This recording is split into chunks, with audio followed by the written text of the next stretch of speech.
What's up?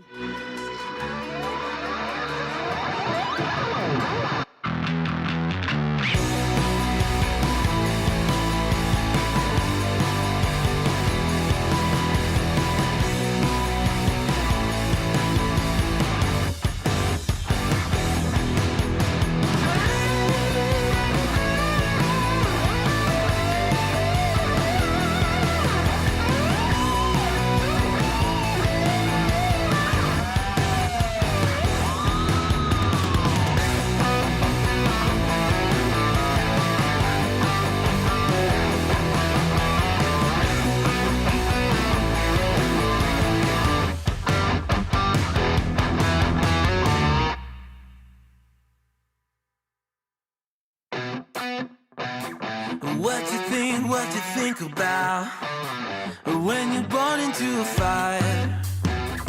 Let them burn it out. Sell them to the richest buyer. They wanna let the world decay.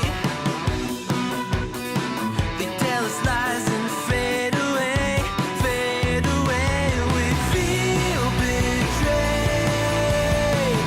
We were raised to lose the race. Wake at the back of the pack, kill it anyway.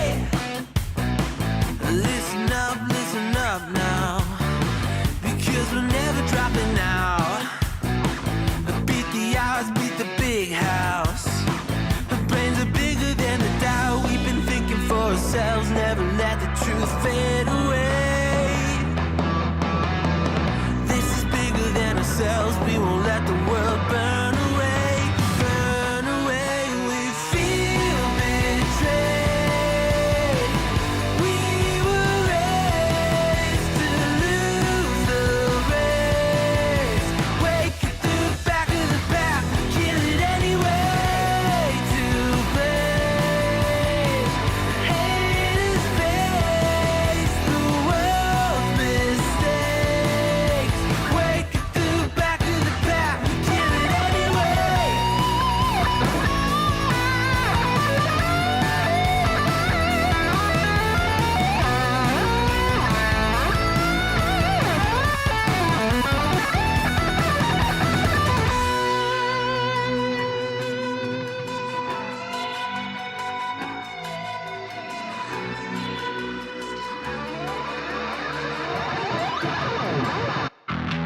And we feel betrayed. We were raised to lose the race.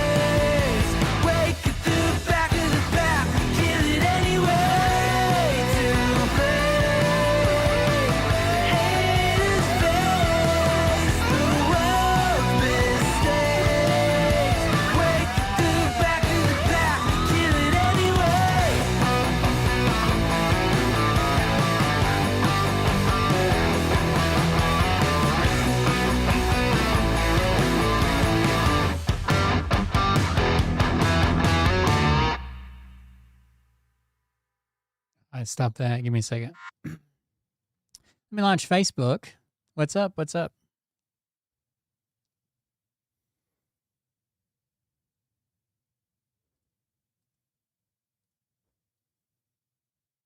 Oh, yeah. Come on, Facebook. Oh, why this takes so long? Uh-oh. The fucking police outside? Hold on.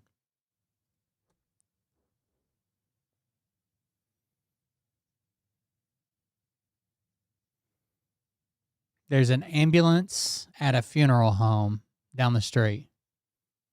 It's probably a weird place for an ambulance, no?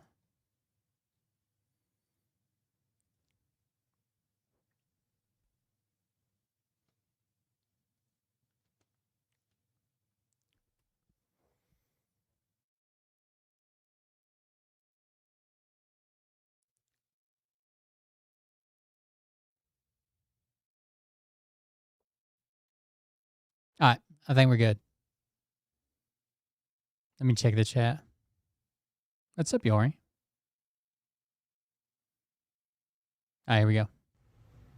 Hey Daddies, it's me, the Linda Binda from TikTok. I wanted to make this video because I wanted to thank you for watching Cold Beer Confessionals with Will Bird.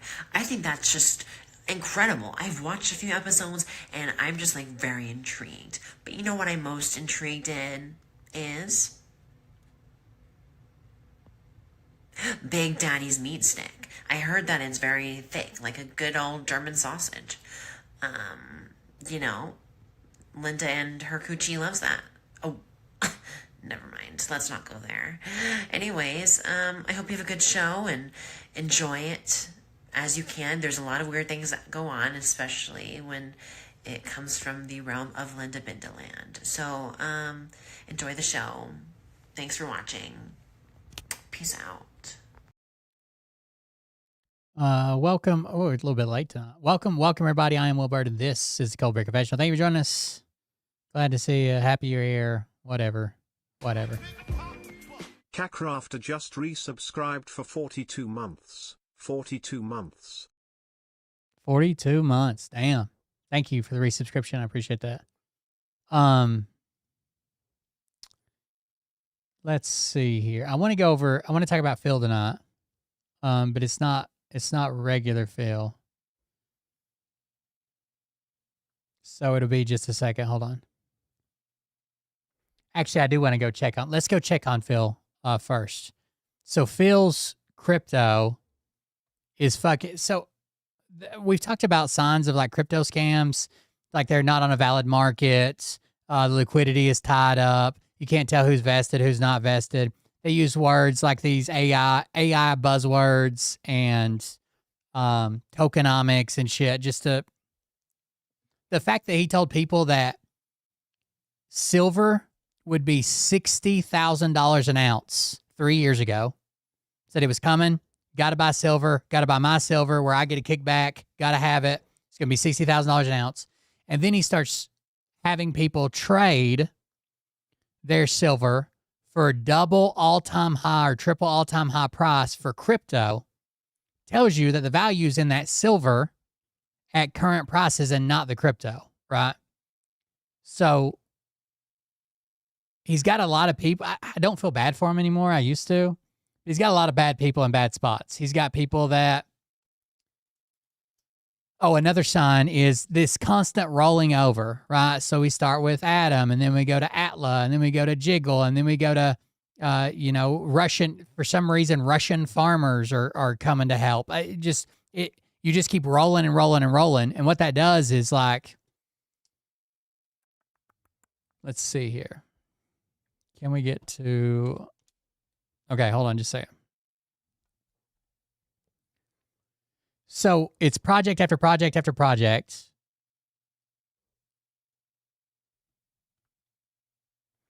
So if we do, and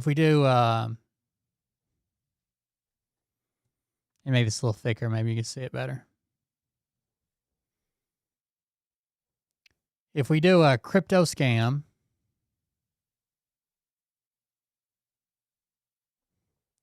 And we can close this. I'm just going to use black.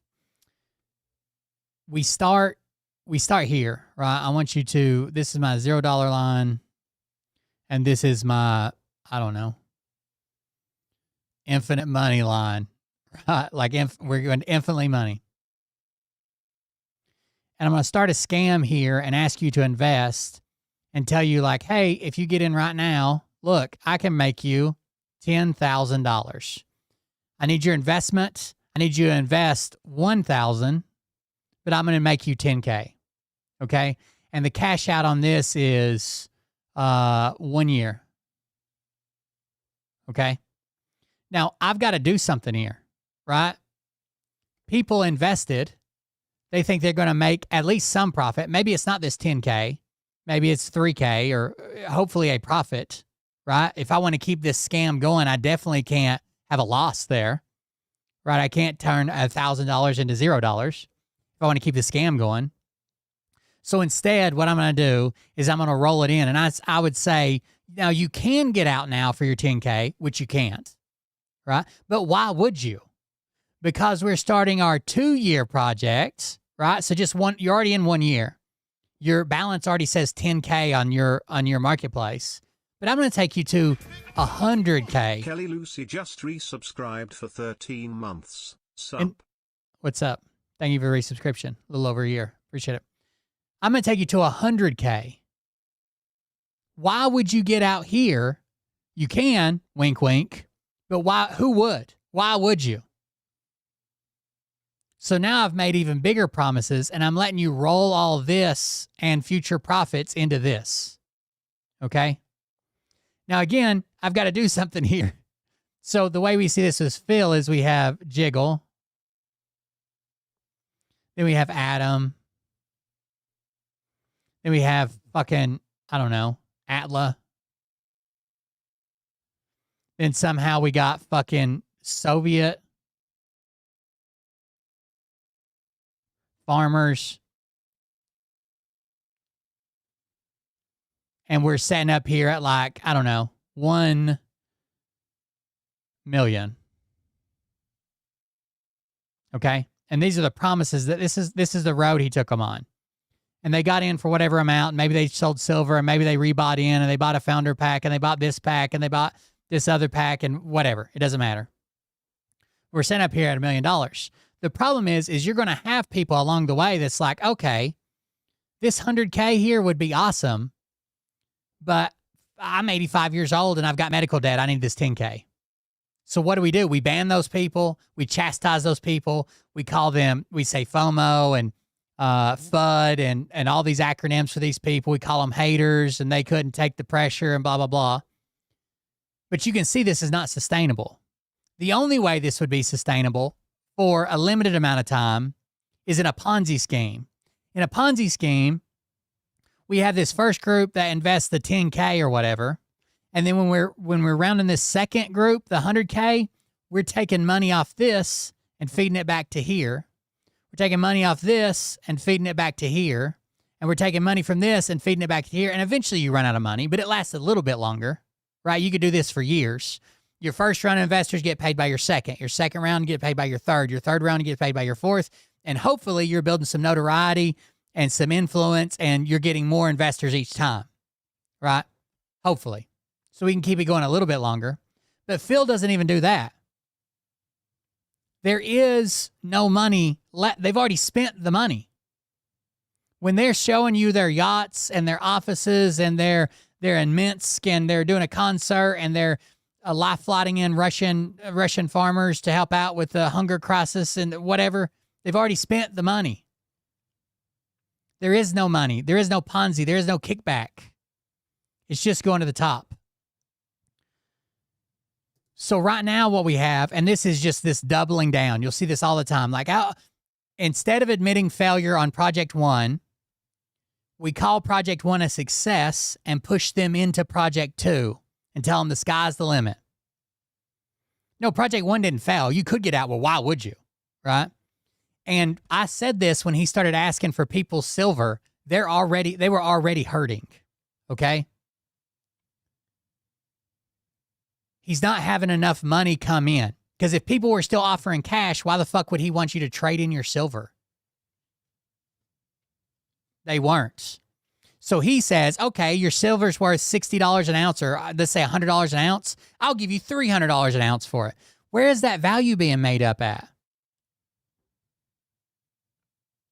Let's pretend that that's real, and that silver is worth $100 an ounce.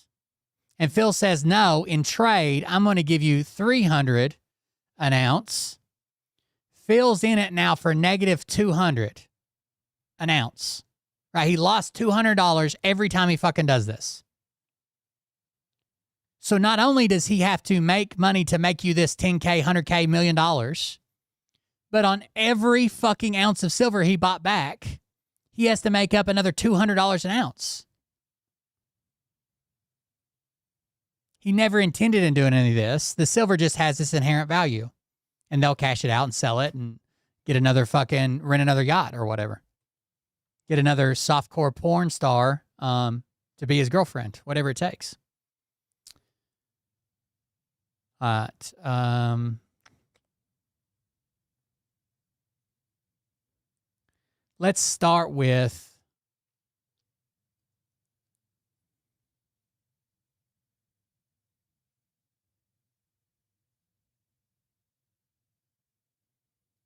let's go to Phil's channel and see. So people are basically calling Phil out and telling him like, hey, you got to do a show on this. You got to tell us what the fuck's going on without asking for more money, because apparently all of his stuff has just been a pitch for money, which it looks like, right? Jiggle Vision 2026. This all kicked off because there was a call today, and we're going to watch. Most of these videos are short. Let's start this. Let's start 2 months ago, right after his New York Knicks courtside seat bullshit drama. So after that, Adam is being built. Let's start there. There's 3 videos to watch, and we'll get caught up on what he's been doing in the last 2 months.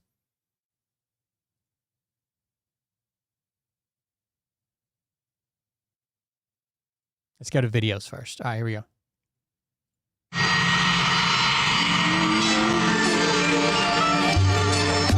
My impression, I think what I thought I was going to see here was what I see in movies of Russia.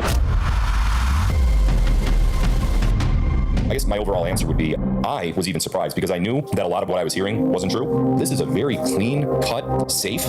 Phil's fucked with a lot of things. He's always been on the limit of MLMs and pyramid schemes and this, that, and the other. I think securities fraud is something that he probably wants to at least be out of the country. He doesn't want to get wrapped up in, right? Which he's got the money. He'll go hide. He'll do his thing. Who knows if he'll ever have his day in court. I've said for the longest time, these motherfuckers don't seem to ever get punished, but we'll see. I didn't see a single police officer the entire time I was here. I saw development teams, I saw marketing teams, I saw analytical teams, I saw the finance department, I saw medical wings, I saw new buildings. I came here specifically to verify what I already thought and what I already believed was true with my own eyes.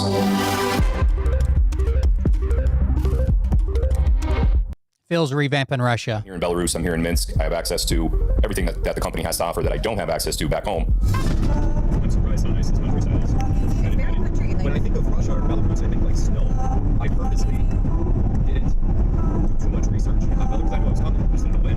One of the main reasons that I did come here was to hopefully dispel all of those rumors and to try to get that out. Because again, like I said, the media Belarus is not Russia, by the way.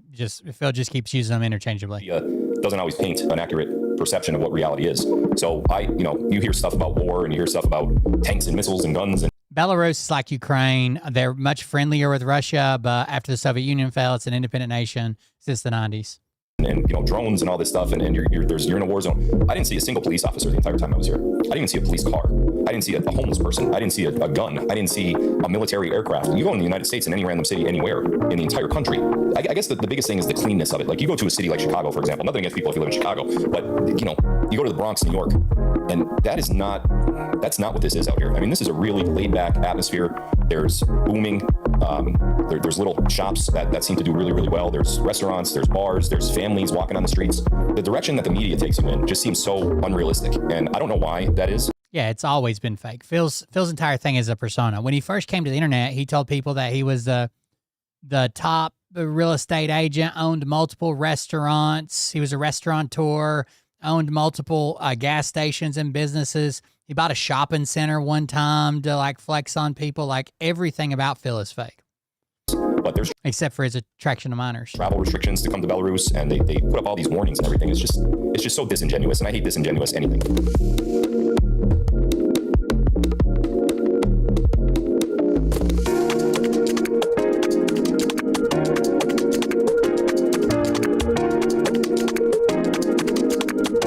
I mean, it's pretty easy to do this on other people's money, right?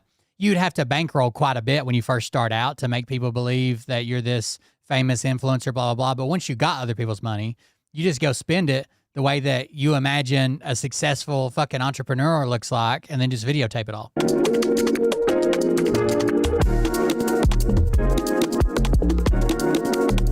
We went to Dima's house a few days ago, and while we were there, me and Dima got in one of his off-road vehicles. He's a really good driver, by the way. And we actually drove to his parents' house, and I got to meet his parents, and that was not planned. Like, no one else was there. It was just us. What great My parents were shocked. Yeah, they were shocked. Your dad was eating something coming out. He's like, oh boy, like I didn't know there was a meeting coming here. His mom's beautiful, by the way. I told her that 3 times, and she didn't really understand English too much, but I'm sure she knows it now. But his parents are genuine people, you know, and for somebody to be criticized and be put down online by some idiot behind a keyboard, behind a username that isn't really their own name, it just really it infuriates me.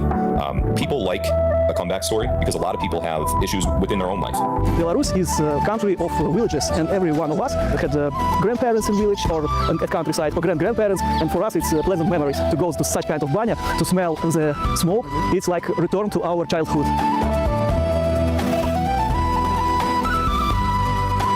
Hey, Yori, if you're still here, you ever talk to Miss Priss? Is she still doing good?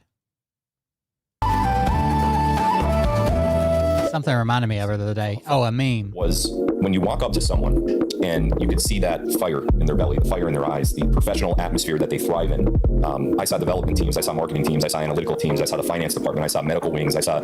This is all staged, right? Why would they have a microscope at a crypto you know what I'm saying? Like, oh, look at this. This is athletic wear. We've got a microscope.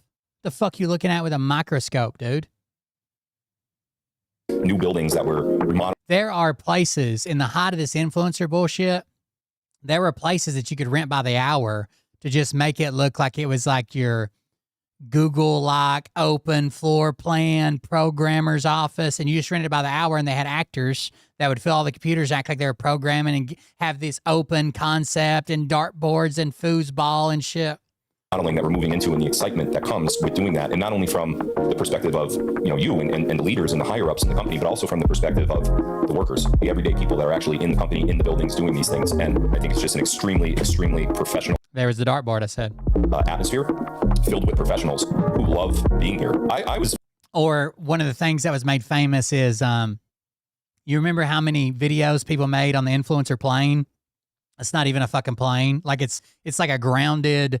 Just tube with fucking chairs, and it doesn't even have wings on it, but you go in there and pretend like you're on a private jet or whatever. It's very straight to the point. I came up to some people and made them a little bit uncomfortable at times, to be honest, and I'm kind of good at that. And there's some people, like I used to watch like Grant Cardone and Gary Vee. I don't really anymore, but the motivational part of it's not bad. Like get out there, fucking do something, you're wasting time, go to fucking yard sales like Gary Vee says. None of that's a bad idea.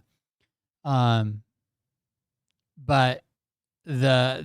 the work your face off till you fucking die, you're not working hard enough, that can be negative. And definitely the investments. Hell, Grant Cardone's testifying in a bunch of his scams right now.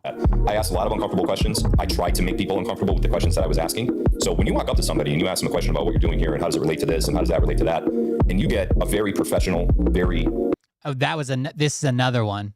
Like they would have you could just come into a recording studio and record a little image like you were putting together your podcast or had just been interviewed by somebody, or I have to tell you later. Remember, Phil one time said that he was going to be on the front page of the New York Times, right? And then he said he had a magazine cover coming, and you guys are going to see it. It wasn't George Magazine. He was like a very influential mainstream media magazine, put me on the cover. So when you walk up to somebody and you ask them a question about what you're doing here and how does it relate to this and how does that relate to that, and you get a very professional, very down-to-earth, very accurate, and not only those things, because those are really good things, but also a very genuine and excited answer about what they're working on their computer, what their team behind them is doing, and all that stuff. That is something that is extraordinarily hard to capture in any company. Holy shit. That was awesome.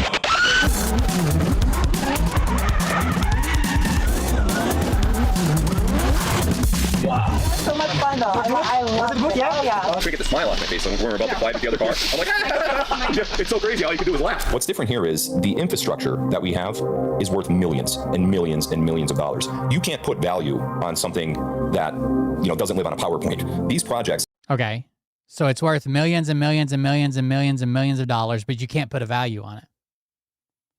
Have real people behind them. They have real technology behind them. I wanted to see the software. I wanted to see the development. I wanted to see the coding. I wanted to see the equipment that I talked about, from the cameras to the servers, to the farms, to the data centers, to everything. That stuff's really important for me because I grew up with that stuff, right? I grew up in the age, and so did you, where that was really becoming popular. So to actually stand next to something and see it operate and be able to talk to this guy over here. Bill can barely work his own computer.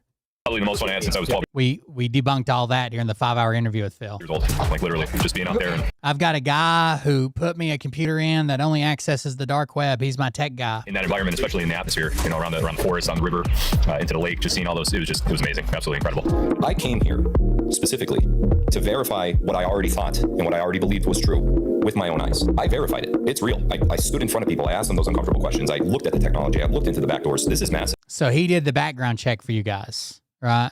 He did the background check for you guys so you can trust him now. He asked the tough questions while he was on a jet ski.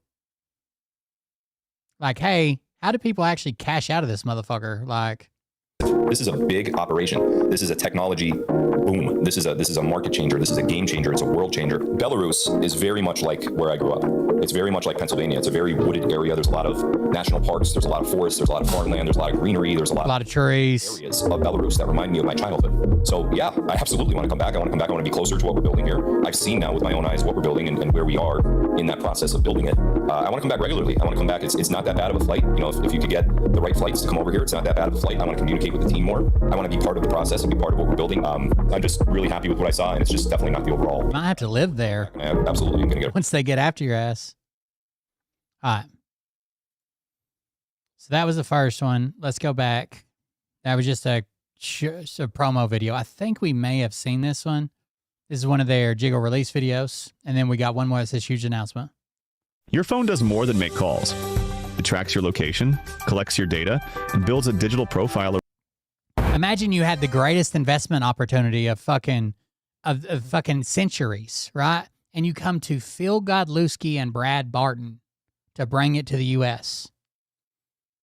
Not Warren Buffett, not somebody, not even fucking like Gary Vee and Grant Cardone. You come to Phil Godlewski and Brad Barton, and you're like, I need you guys to get me into the U.S.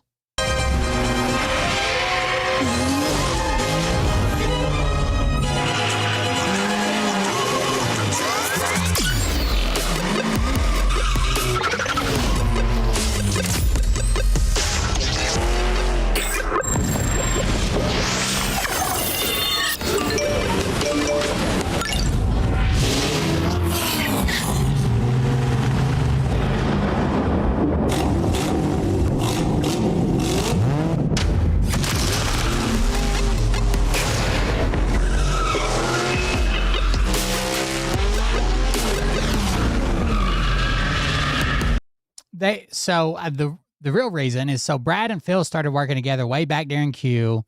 They had a phone. The first time they ever talked to each other was right after Joe Biden was inaugurated. Phil was panicking. What are we going to do now? There was a third member on Brad's team with a disabled son. That guy had to back away from everything. Phil said, I just heard about this Q thing. I think I'm going to start pushing it. Brad said, well, I know about MLMs. I'm going to do this, blah, blah, blah. That's how they started. But really with this QTV bullshit, they got in and making a shit ton of money, right? A shit ton of money. The silver, the Q streaming. Brad Barton had to leave his show for almost a year because one pyramid scheme he was part of shut down, and he had to find another one to take his entire downline to. They used to sell discount cards. Then they went to some type of weird health insurance. Phil tried to get people to claim that they were Native Americans to get telehealth insurance. Like, they're fucking scammers, dude. And I don't see how people don't fucking see it still to this day. The fact that you can send them to a website that says they have $10 million in the bank, they can't access it, they can't touch it, they can't spend it, they can't cash it out, they can't transfer it, they can't take a loan against it, they can't do nothing with it. And they're like, hell yeah, he hooked me up.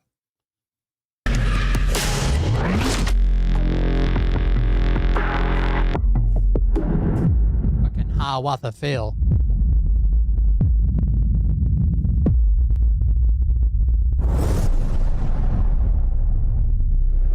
Oh, but anyways, the way that the crypto got started is someone tried to sell Brad on a crypto scam.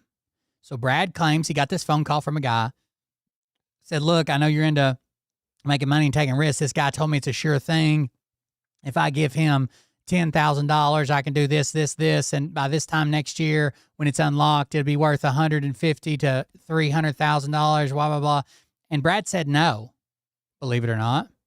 Brad said no. Then the guy called him back and called him back and called him back and talked him into a founders pack. One of these founders packs where you get more for your money, of course. After Brad got the founders pack, 6 months later, their account said it had, 10x or whatever, even though they never accessed any of that money ever, never got it out. And then suddenly Brad was looking for the next one, and they found this scammer who just got out of jail before he launched this project. For most of us, our phone is the first thing we reach for in the morning and the last thing we put down at night. Between those two moments, work happens, ideas are born, and conversation take a place that we really don't want it to lose. It's clear that the phone is no longer... We've seen this one. I'm not as interested in this one. Huge announcement 6 days ago. Huge. I'm eating better, staying active, and taking America's berberine with Ceylon cinnamon every day.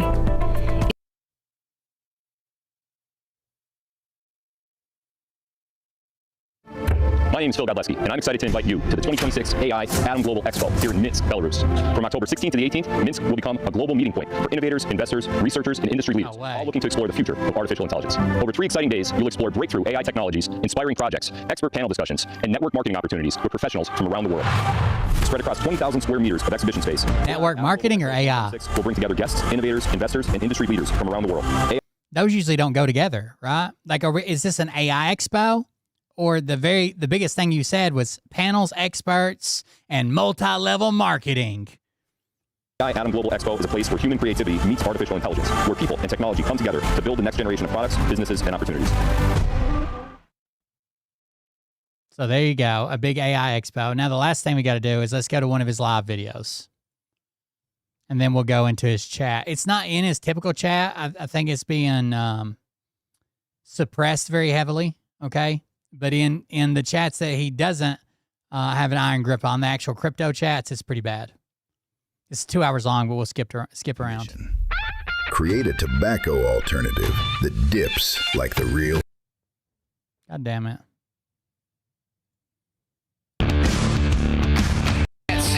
Poisoning many times. Another friggin' courtroom, right? So it's going to be an echoey courtroom. Wood issues. You hear that? So, a couple things. First of all, we're going to have a little bit of audio issues. You hear that? Call echo. And the reason it's echoing is because I'm in a room made of wood. Everything's wood. It's wood there. It's wood over there. Wood there. It's a wood floor. It's a wood door. Walls are wood. Ceiling's wood. Everything's wood. I feel like I'm in a courtroom again. Like I really want to be in another freaking courtroom, right? So it's going to be an echoey courtroom tonight. But the good news is, here's the good news. 2 good newses. The first good news is I'm not like I want to be in a courtroom. Am I right, guys? Haven't won a single court case. sick. My body's like a steel trap. No, it's not. The second good news is that I have internet connection. That's been a problem. I was traveling. But for whatever reason, the internet connection here is really good. For those of you that don't know, I'm currently in Minsk. I'm in Belarus. Again, we have some big things happening again over the next week or 2 in Minsk. Dean and I have some stuff to take care of, some meetings to attend to, some big deals to sign, and solidify the future, not only for us, but also for our company and also for you, because many of you are now involved, obviously, with Adam. And we are making major moves to ensure everyone has a very... To be fair, I guess the best case he did on was the Pebbles case, I believe, at least from the recent documents I had seen. very good financial future that has joined us so far. So yeah, it was funny. A couple days ago, Kay and I went on a cruise around the Mediterranean, and many of the stops were in Italy. And right on the very last port of Did we talk about he started dating an amateur porn star? call, I picked up some sort of illness. I don't know what it was. To me, Like fully accredited, splattered and baby battered. it mirrored symptoms of food poisoning. I've had food poisoning many times before in my life, and I felt it coming. It came on the same exact ways, and it was debilitating the same exact way. And I think my body caught it. I think my body's like, not this time, not before Belarus. We're not doing this. Because if you remember, a couple years ago, I was in Paris with Carrie, and I nearly died. My food poisoning was so bad. I had some bad escargot or something at a weird place, and yeah, that was a trip. So I was hallucinating and everything. I had like a 105 point something fever. Should have been dead. I don't know. I was seeing like dead people. It was absolutely bizarre and crazy. But yeah, I think my body kind of caught it this time, and I think my mind thought like I was going towards that again, but it reversed. And then like I had all sorts. It was just really, really strange. But thankfully, it didn't get too bad. But what that did cause, unfortunately, was a delay. This live is supposed to occur. It's Monday right now. I know it's midday where you guys are, but it's already 9:30 p.m.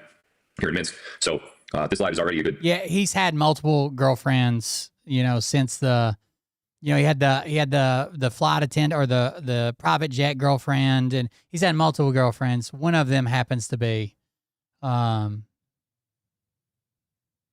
amateur mattress actress. 2 or 3 days late. Obviously, Fauci has already testified, if you want to call it that, in front of the Senate.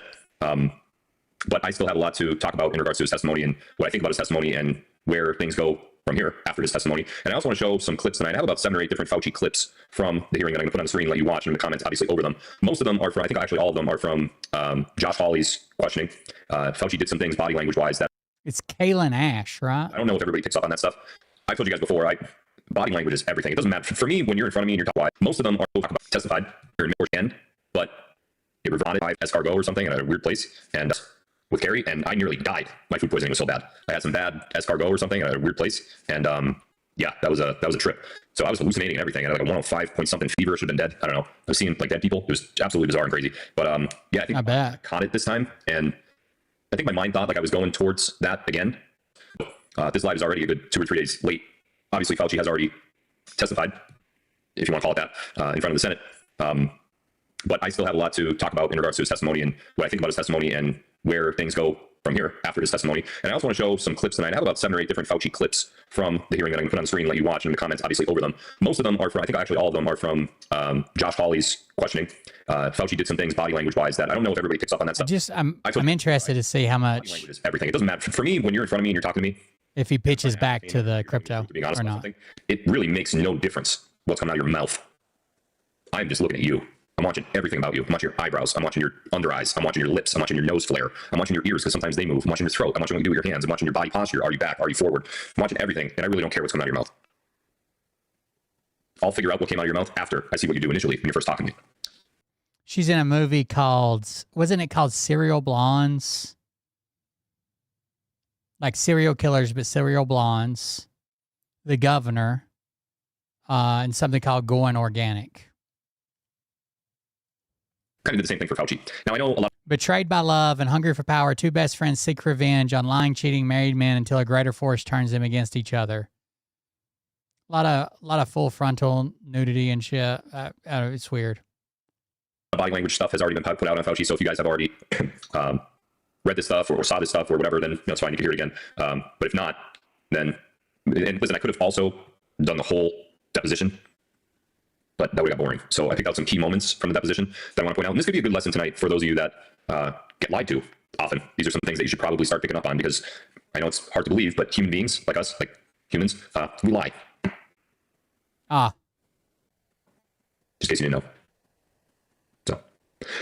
So that's how we're going to start off tonight. We're going to transition a little bit into what Trump said regarding the testimony. I have a couple announcements to make regarding Adam and what we have coming up and what we've done so far. And we'll try to finish it off with a very brief Q&A. We'll see if we have time for that. I don't know. And again, I know the time's a little weird right now for the next couple live streams, because I'm going to do more later in the week while I'm here still in Minsk. I'm probably going to do them from the studio next time with the production crew and everything. It's going to be a whole spectacle. It's going to be pretty cool. But the timing still is going to be different, because I'm obviously 7 hours ahead right now of East Coast time. So, but not that that matters too much, but you guys can always watch the replay. You don't have to watch it live. Many of you don't anyway, which is disappointing. You should watch it live because you get shout outs, like right now, for example. Port Perry, Ontario, Canada. #1 fan with PH. Always there, every single time, always there. Hello from Point de Cascades, Quebec. Can't wait to be part of the USA, she said. That's cool. The mask, Maryland, Cape Cod, and it's sold actually like an unspoken, probably cold. Well, there in my day, how I say it, how everyone's supposed to say it. Spoke to souls. Okay, just like up in the mountains. Cool, probably cold. Circle Pines, Minnesota. She spelled it that way too. She said Minnesota. She like enunciated the O's in the spelling because that's how I say it, how everyone's supposed to say it. Spokane, Washington. Amelia Island, Florida. Lake Havasu, Arizona. Poland, Geneva, New York. San Antonio, Texas. Go Knicks, Knicks in 5. Sorry, had to do it. Shouldn't have done it. Had to do it though. Oklahoma City, Oklahoma. She's also in something called the Midlife Crisis Guide to Strippers. Point Alchene, Louisiana. A couple more. Lockport, New York. Puerto Vallarta, Mexico. And give me another one. Beautiful weather out here this time of year too. We're beginning of August right now, August 3rd. It was a good 80-some degrees earlier today when we were coming back. Saw the new office. For those of you that don't know, Adam Ventures has purchased an 11-story building in Minsk. We are occupying all 11 floors so far. I believe 5 of the floors have been fully finished. Last time I was here in June, none of it was finished. It was just in the beginning stages. The movie poster for this says Cavity Search Pictures presents. See the appalling rain of dollar bills.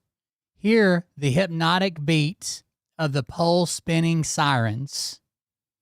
The Midlife Crisis Guide to Strippers. Smell the utter desperation of utter depravity.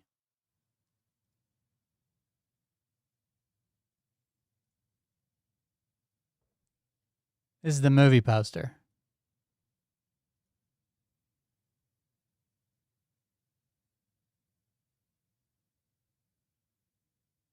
Cavity Search Pictures presents.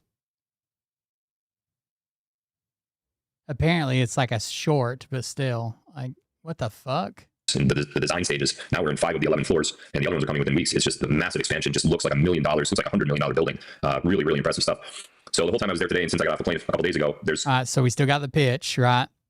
Can't get too far away from the crypto, even if Fauci is, whatever the fuck is going on here. Following me and Kay all over the place. So you'll be able to see a lot of this footage. I took some video and some photos while I was here. But we'll talk a lot more about Minsk, and you'll see a lot more about that stuff as the week goes on. Tonight primarily is going to be, I don't want to say an Intel Live, I guess it's an Intel Live, but more of a summary live of what just happened with Fauci in the Senate hearings. And we're going to talk a lot about, even though Fauci has obviously invoked his Fifth Amendment right, according to him, why none of that actually makes any sense at all. And also why, well, we'll get into all of it. So first of all, I want to tell everybody this regarding Fauci. Everybody is tripping out about Fauci and bleeding the Fifth Amendment and making it seem like it's the worst thing in the world, and there's never going to be anything about this. And I guess what aggravates me the most is major trusted people, such as General Michael Flynn, for example. Now, I got nothing against Michael Flynn. You guys have known for years now I've been a very, very strong Michael Flynn advocate in the face of many different accusations from many different people, including Linwood, who I'm also a big fan of. I never really bought into all that.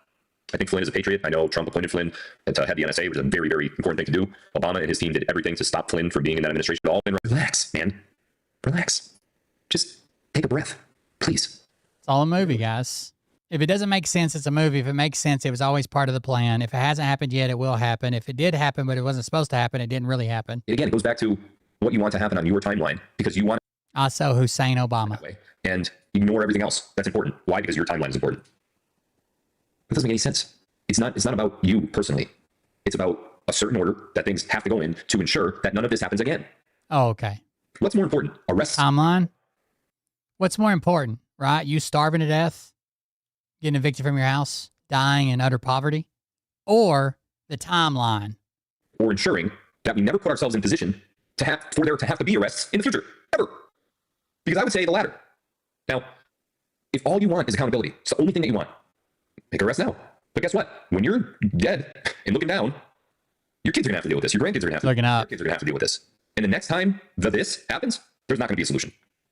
We are in a preventative mode. We are not in an accountability mode. There will be accountability, but we also have to be extremely careful that there doesn't have to be accountability for the same situation 10 years from now, 20 years from now, 50 years from now, or even 100. How many times has the white hats already taken over power and have control of everything, and the black hats have no power, and we're good to go? Everything's changed over. This is all part of the plan. It's happening. The storm is here. No.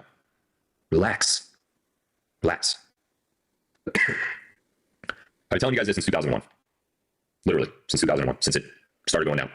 Last week, in his deposition hearing, Anthony Fauci sat before the United States Senate Senator Rand Paul, Josh Hawley, Phil's not been around anywhere since 2001. What the fuck's he talking about? many others were absolutely pissed that he did not answer a single question other than by invoking his Fifth Amendment right. Now, the Fifth Amendment right is a little... He's in fucking high school. We'll talk about that in a second. They finally got him under oath. And this guy, if you remember, of course, was the face of America's COVID response. That's what they called him, the face of America's COVID response. And finally, when the real questions started coming from the people who've been dying to ask him, he invoked the Fifth Amendment. Didn't answer a single one. I believe it was 111 times or around there. On the advice of my counsel, I will exercise my right under the Fifth Amendment of the United States Constitution. Did it 111 times. His lawyer.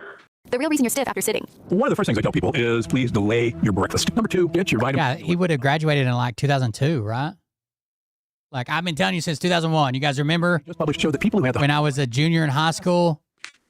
This guy, I think, telling you about QAnon. He was told he couldn't sit at the same table as Fauci. He had to sit behind where, the rest of Fauci's attorneys were. I think there was like 7 or 8 of them. He was told he had to sit back there with the other attorneys. He chose to sit right next to Fauci. Said you can't sit there, but he wouldn't move. So they're like, okay, sit there. That wasn't good enough. This guy thought he had the right to testify in front of the Senate for some reason. He started mouthing off to Rand Paul, and he got himself kicked out anyway. So I think that was a grandstanding move by the attorney. But let that sink in for a second.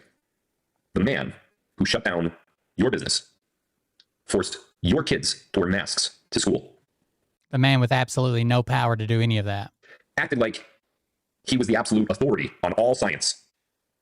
When he finally was under oath and had to answer real questions, he couldn't. He couldn't defend a single decision they ever made. Now, we're going to talk a lot about body language. All the questions he's already answered multiple times. Tonight, and a little bit about it a few minutes ago, but we're going to look at some of this video. But before we do, I'm going to kind of set the stage of the whole body language thing. In the very beginning, you're going to notice that Fauci is sitting upright, looking forward, seemingly trying to project some form of confidence. But as the questions kept coming in, watch what happens. His skin gets pale. Is Phil wearing a thumb ring? He starts looking down a lot more often. His eyes keep closing, not because he's tired. He starts pressing his lips together more, clenching his hands, fidgeting with his pen, fidgeting with the stuff in front of him. By the end, he could barely hold himself together. He's taking deep breaths, trying to stay in his seat. Not only for Fauci, but if you ever see anyone doing this, that's not someone who has nothing to hide. That's not someone who doesn't know the walls are caving in. You don't physically deteriorate like that when someone's questioning you, unless the truth absolutely terrifies you. And when Rand Paul announced that the Senate committee will vote next week on whether to hold him in contempt of Congress, that's actually really happening. This isn't over. This is really just the beginning of the whole Fauci saga. Criminal contempt means that the matter gets turned over to the Justice Department for criminal charges for whatever reason. Justice Department then decides if they're warranted and either recommends a grand jury or makes an arrest or launches an investigation or whatever. I told you guys this in my last couple live streams, the Big Live Part 2, and I told you this in I think it was the one before that, the fraud live stream. When they were banning me from YouTube, Twitter, and everything else for speaking the truth. You know what? Do me a favor. For all you people who were with me back then, who followed me back then in 2021, while all the COVID stuff was going on and coming out, the whole mask bullshit and the mandates and the vaccines and all that stuff. If you feel any sort of vindication after watching the Fauci testimony or lack thereof, put a number 1 in the channel right now in the live chat. The reason I want you to do that is because I want you to see how many ones there are. These are people who are putting ones in the chat right now who were with me back. Who've given me all their money. They're broke. I'm their only hope, so they got to stick around. We're watching all my reports from back then. And we stood and we said, we're not getting that vaccine. I'm not wearing a mask. If you make me wear a mask, I'm not going into your business. I'm not sending my kid to school with a mask. I'll homeschool them if that's what I have to do. Look at all those people right now. How good do you feel? How many people told you were crazy because you didn't want to believe Anthony Fauci? How many people told you that you're not a doctor? Listen to the doctors. Luann, stop believing the conspiracy theories, Luann. Listen to the doctors. Luann, do you need help? How many people were treated that way? Look at the chat. How many of you stood there through Operation Warp Speed and said, I don't give a shit. I'm not putting that thing in my body. You sat there and you watched Fauci get poked right there, right in the arm with a fake little needle. It wasn't real. You saw Paul get poked with a fake little needle. Biden poked with a fake little needle. Everybody got fake needles. You stood there anyway and said, Trump, you can put fake needle. You want on the screen and poke them with fake little needles. I'm not getting that freaking vaccine. Look at all those people. You feel good today, don't you? And let me tell you why you feel good. Pure bloods. Because by Fauci not testifying and by Fauci refusing to answer questions, he is admitting that he committed a crime. What is the It's literally the opposite of what he's doing. crime? We don't know yet. We could assume. But he knows that he committed a crime. That's why he didn't answer the questions. It's literally the opposite of what he's doing, right? It's to keep from self-incriminating, to keep from admitting a crime, potentially. Because I'm familiar with the Fifth Amendment, if you guys don't know. Okay? I had a little bit of experience in real life situations with the Fifth Amendment, not because I pled it, but because people lied about me And then when they were forced to go on the stand and tell the lie, you know what they did? Well, I invoke my Fifth Amendment right. Why are you invoking your Fifth Amendment right? All we're doing is asking you to tell. Well, because you said you were going to kill yourself and they had just lost a boyfriend to suicide and you were, fucking a 15-year-old. So Now, the judge and the jury probably wasn't the greatest mental state. What you already told the police. Why would you invoke it? Oh. You're invoking your Fifth Amendment privilege because what you told the police was a lie, and lying to the police is a crime. Privilege allows you to not incriminate yourself while sitting on the stand. That sounds a lot like Anthony Fauci, doesn't it? So there's no reason to plead the Fifth Amendment if your testimony is going to be true. If you're going to truthfully answer the questions and your answers will not incriminate you, you don't got to plead the Fifth Amendment. Right? Tell the truth. Answer these questions, and you're fine. As long as you didn't commit a crime. But if you did commit a crime, you could invoke your Fifth Amendment privilege and you cannot incriminate yourself. And that's what Fauci did. Now, here's the interesting part. There is a Supreme Court case, I believe it's from 1885 or something like that, very old, which says if you were pardoned for a certain crime, you cannot invoke your Fifth Amendment right if you're asked questions under oath. Let me repeat that. There is a Supreme Court statute, a ruling, a long-standing case over 100 years old, almost 150 years old, that says if you were pardoned for a crime and you were asked about that crime under oath in a courtroom, in front of a judge, in front of a jury, you cannot stand on your Fifth Amendment privilege. You must answer questions. Now, here's where that becomes interesting in regards to Fauci. Fauci was pardoned, blanket pardon, by Joe Biden. So Fauci cannot invoke his Fifth Amendment privilege. What's that tell you?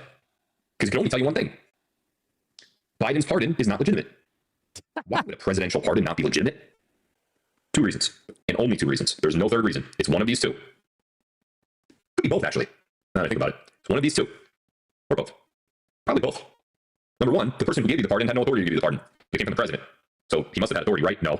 Because he wasn't the freaking president. Okay. Gets funnier now. Number 2, you cannot be pardoned from treason by anyone. Treason is a non-pardonable crime. By the way, this is all settled, I think, in 1955. That basically what it's saying is in the eyes of the Supreme Court, if you are pardoned for a crime, the way they look at it is that crime never happens. So if you're using a Fifth Amendment claim that you can't say something because you could potentially incriminate yourself in a crime and the crime never happened, then you don't have that protection because you can't incriminate yourself. But it's very tricky. Let's say I was pardoned for certain acts that took place between this date and this date that had to do with my official job.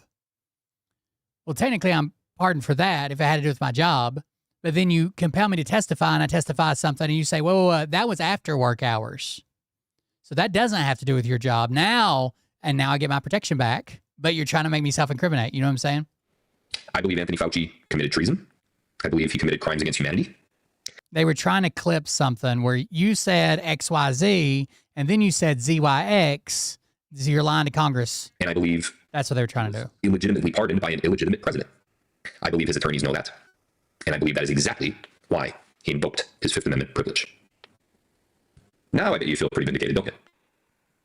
We were nuts. They called us nuts. They kicked us off social media. You know how many followers I used to have on Twitter? I think I won. He never had a big Twitter account. Like 690,000 followers. Didn't happen. Zeroed. Never got that account back. Why? Because I was out there saying, don't listen to this guy. This guy's lying. He's lying. He's lying about everything. He's lying about the masks. He's lying about the Wuhan. He's lying about the freaking vaccines now. He's lying. You can't see that he's lying. I was doing analysis of his lies. I used to have a video of Fauci talking, just like in press conferences. And then I would take that video and I would like side by side it on the screen of another video where he said the exact opposite thing, just like 4 days ago. We're supposed to believe that guy? How could you believe a guy that's saying 2 totally opposite things 4 days apart? And these opposite things aren't like... He used to analyze Fauci. No, last Wednesday, I think I had steak for dinner. And then 4 days later, you say, last Wednesday, I think I had salmon for dinner. Okay, that's a mistake. This guy's giving opinion on major health crises, pandemic level. And he's saying opposite things. So I'm putting out a video that's saying, guys, I don't know if we should listen to him. And I get kicked off. Brown v. Walker is the premise of the case, yes. That's what happened with him invoking his Fifth Amendment privilege. That's what I feel anyway. And you should too, because you were there with me.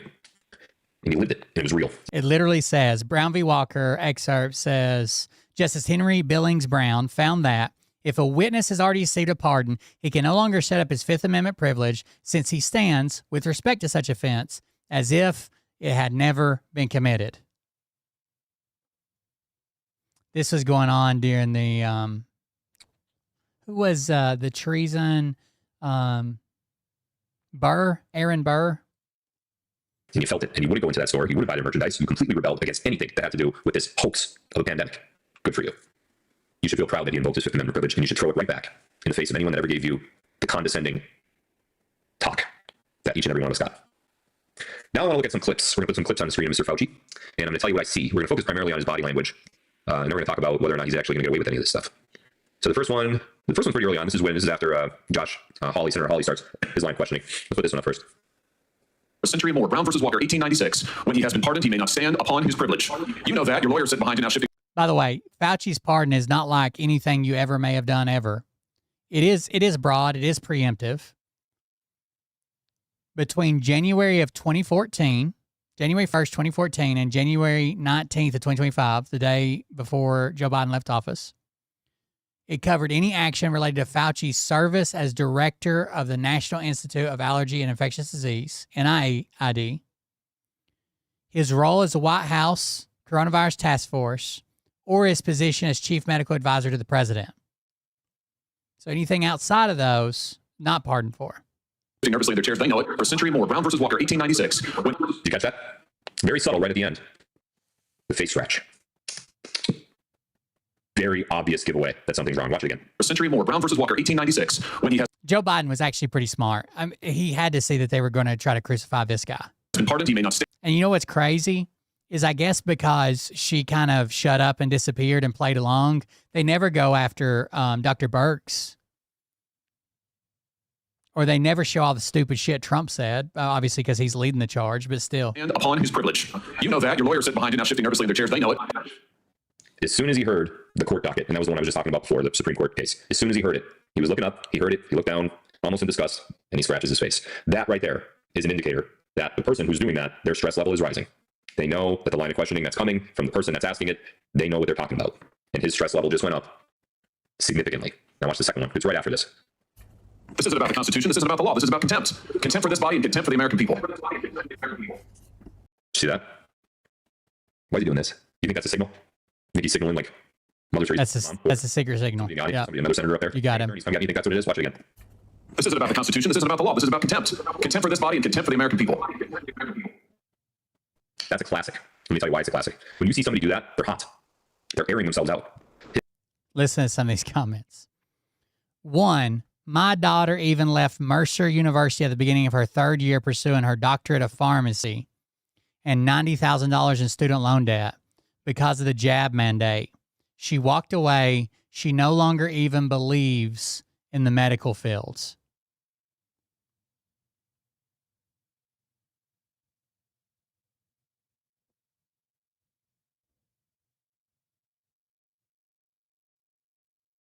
Good for her. Good for her. I applaud her ethics. Wow, good for her. Bless her is all I can say. Fauci hurt more people than the pandemic over his career, including innocent beagles. He better be dead. From what I've read on Telegram, Fauci is at Gitmo awaiting his military tribunal. It's a fake Phil accounts that are still advertising his tokens. It's wild. Phil's bot farm's up and running. This is what you said about silver in the beginning. I'll keep my silver. And now it sounds like our silver and gold are unsafe. So far, Q and Gold Co. are flops, and I got in due to Phil. I'm not investing in any more things. Keep your gold and silver investments. Phil may be sketchy, but we're going gold-backed, and gold will be exploding.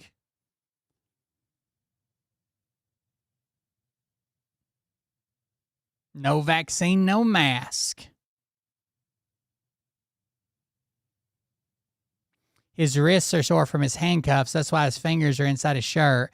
He's, however, probably an actor doing a good job. Yep. His wrists are sore from the handcuffs because they put actors in handcuffs to make them feel like what it would be like if they were really Fauci and Gitmo.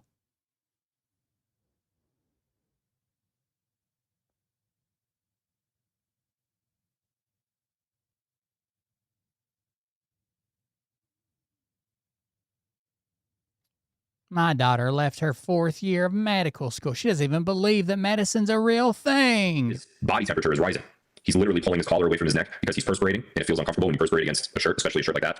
How do you know that fruit and not get bloated? Bloating isn't a food problem. It's a sign you're backed up. You know, the crazy thing is people don't always know that they're backed up. Aren't they just Probably a I'm against nets. I don't think nets are real. Nets don't work. Nets couldn't possibly catch fish. They got holes in them. Y'all stupid? It's not a bag. It's a net. How could you catch anything with a container with holes in it? cotton button-down shirt. He's pulling his shirt away from his neck to give himself air. Why is he suddenly needing air? Because his stress level is rising. His stress level rising is causing his heart to beat. It's causing his blood pressure to go up. And it's causing him to need air. He does not like the line of questioning that's starting. Not only is he starting to do certain movements, but now you can actually tell his body temperature is going up. Let's see if we get any crypto. All extraordinary questions. Watch one more time. Watch exactly what Fauci does. Again, why? Because of the turnout. Legacy to be ruined. Question. And when you start Democrats, when they started asking bullshit or started praising this guy. During the pandemic, you got rich, didn't you? You got rich. But I think I know why you're doing it. It's because you did all kinds of terrible things. It's because during the pandemic, you got rich. Seems like almost like a weird tick he has. He likes to put a couple of his fingers underneath his shirt sleeve. Maybe like a comfort thing or something. But I think I know why you're doing it. It's because you... Watch this one. While people were dying, hundreds of thousands of Americans, over 1 million in the end, and you were getting rich. And not only were you doing that, you were using federal employees with taxpayer money to apply for... While people were dying, hundreds of thousands of Americans... Right, just like this. Is a very, very... with Senator Raleigh. It's not because... It's because... While people were dying, getting rich. Fauci's attention. And not only were you doing that, and you were... All he talked about shame. How could Phil, of all people, judge anybody? Wait till you see some of these comments. He's staring at him. It's almost as if he wants to his 100 with his hand. Totaling over 1 million. Listen, when you ask someone a question, if they don't answer you, they answer you anyway. They don't have to answer you verbally. They answer you anyway. If you know what for, there's always an answer. They're always, that makes sense. Fauci just answered that question. He answered that question. He didn't have to say a single word out of his mouth. Everything was in his body language, and any body language expert will tell you exactly that same exact thing. Another one.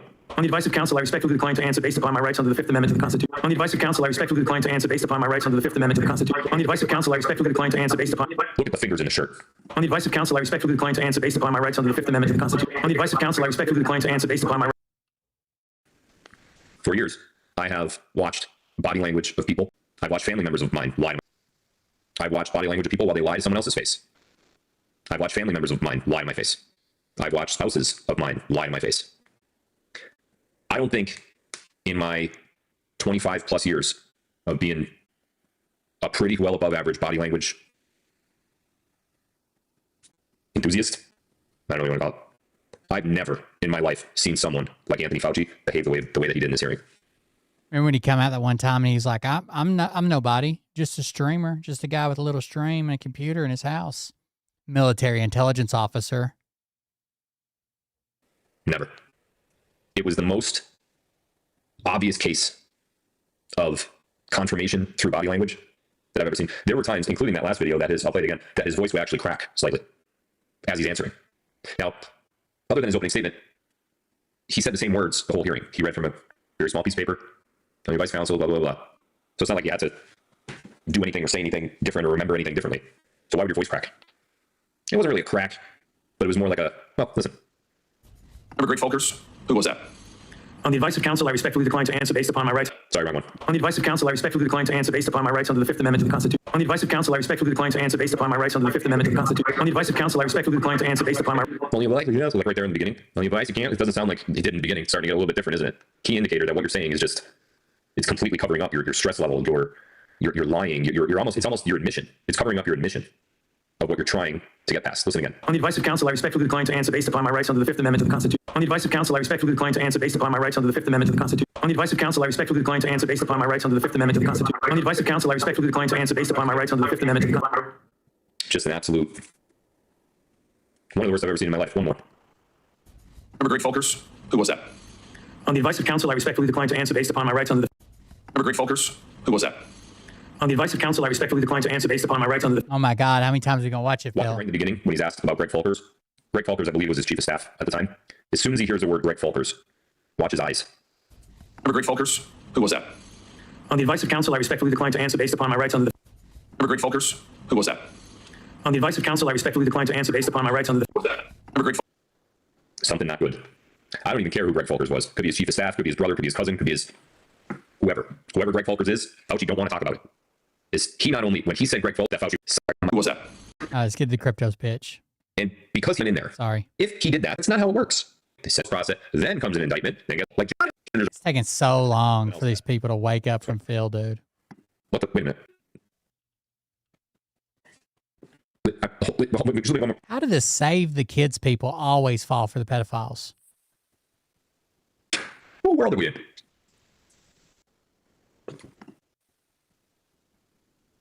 Is he going to say it's an actor? What world are we in? Perfect. I could put 500 more side-by-side photos on the screen to even more easily convince you that this guy, the invoker of the Fifth Amendment, is not this guy. And if you think it is, you probably also think that Vice President Joe Biden is also the same guy as President Joe Biden. Let me tell you what happened with Fauci. Anthony Fauci. You need to transvestigate Phil. He was put in a position by the cabal. And he was told by the cabal, we're going to leave you in that position because we know it's something you like to do. And you're going to be the top science guy. You're going to be the top disease through all of the legacy. He's getting all the accolades just like he thought he was supposed to. Yes, but I do believe I could be involved. It was like a hobby to him. And all he had to do once in a while was make sure something got nudged a certain direction so the down, obliterate the cabal in one fell swoop. So they're like, oh, I don't see this. And then we'll go back to that one. The first photo. Ready? I promise I am skipping around a lot. They're backing. I know it's kind of boring. Whatever. So you bend over to get it, but it went inside someone else's cell. Snuck its way through the bars. So now your toothbrush is in that cell over there. So not thinking because you have. Wait, you dropping soap? What are we doing? But it went. First night you're in prison. Imagine you're in prison. Just imagine it. Okay. Phil has the best analogies. Imagine I bring in a blue watermelon. First night you're in prison. You're walking to your cell. And you're holding your towels and your cup and your stuff. You're holding in your arms. And your cup and your toothbrush fall. Balance is wrong on the pillow, whatever. So you bend over to get it. But it went inside someone else's cell. Snuck its way through the bars. Okay. So now your toothbrush is in that cell over there. So not thinking, because you haven't been in prison before, you reach your arm into the cell to get your toothbrush. When you do, someone goes, "Get your arm out of my cell!" And you're like,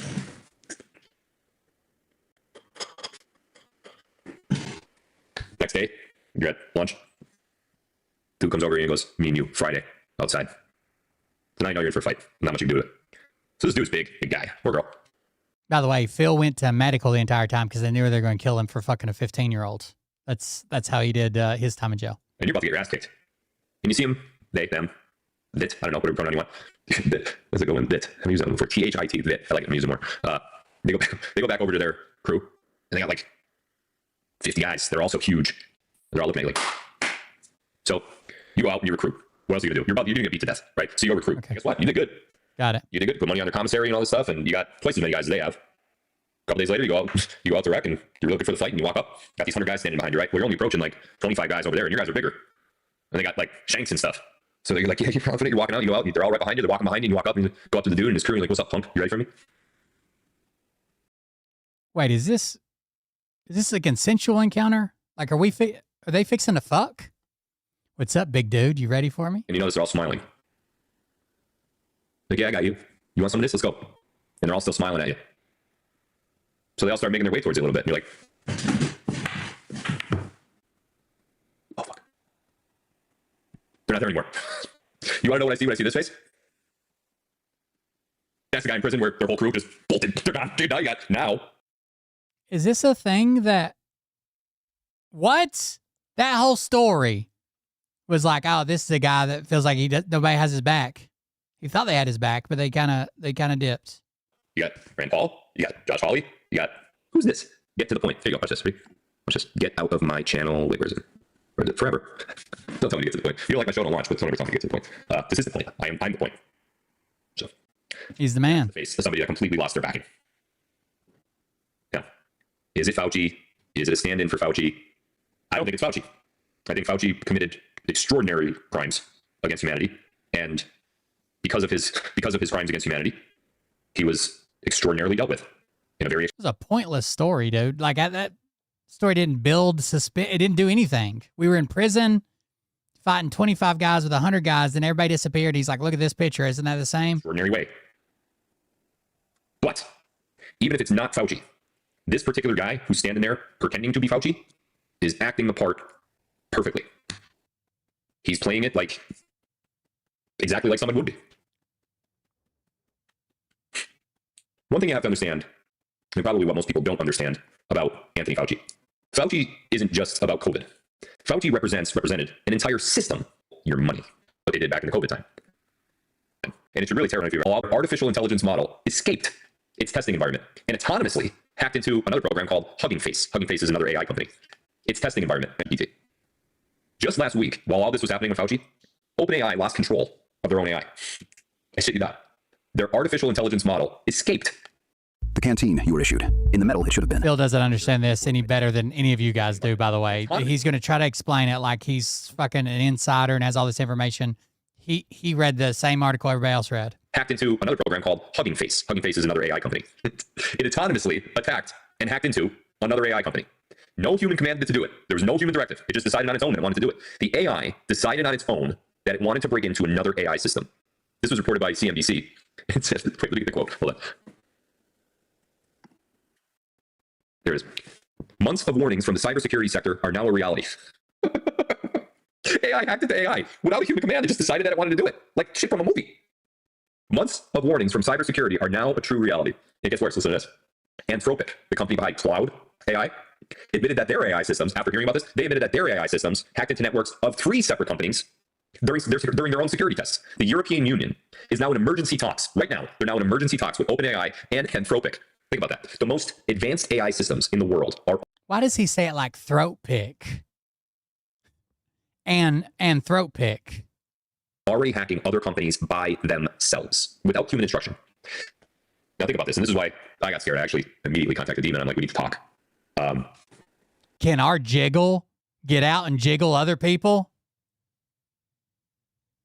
Send me a throat pick. Imagine what that kind of intelligence can do if it's directed at your bank account, your retirement savings, your stock portfolio, your crypto wallet. The digitized records of where so make sure you invest in my AI. Precious metals are stored. It hacked into another AI. You don't think it could hack into the digital records of a precious metals account? The entire... Now he's telling them that precious metals aren't safe. Traditional financial system runs on the same extraordinarily vulnerable infrastructure.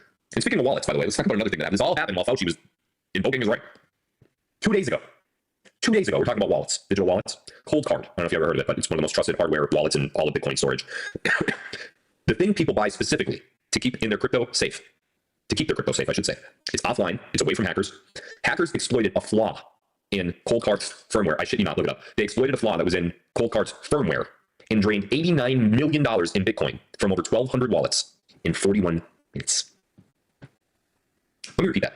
$89 million from 1,200 crypto wallets in 41 minutes. I'm on the phone. I'm like, Dima, what are we going to do? Dima laughs. He has this little chuckle that he does, because when I think something's a serious thing, he's already like 55,000 miles ahead of it for some reason. This was all reported by Fox, I believe. Go look it up. Forbes reported it too. The CEO of a company called CoinKite, all one word, CoinKite, like the kite they fly. This guy went on Twitter, on X, and he said, there's a quote here too I have for everyone. He said, I'm sorry and I'm devastated. If you're using a Cold Card, any version, migrate your funds immediately. Attacks are ongoing. He literally went on and he said, get your funds out of here. Hurry up. There's a guy named Willie Woo. So basically, Cold Card used an encryption bug that there was some type of weakness in the way they seeded the encryption that it could be decrypted. So it was supposed to be 128-bit encryption. And you could brute force it because it was less than 40 bits. Because the seeds weren't as random as they were supposed to be.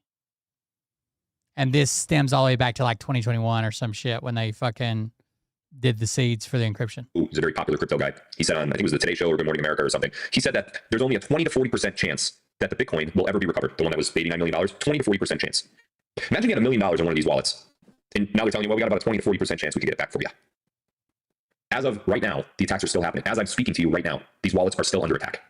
And here's the kicker. This wasn't even a quantum computer attack that we've been talking about for... All you need is to update the seed, basically.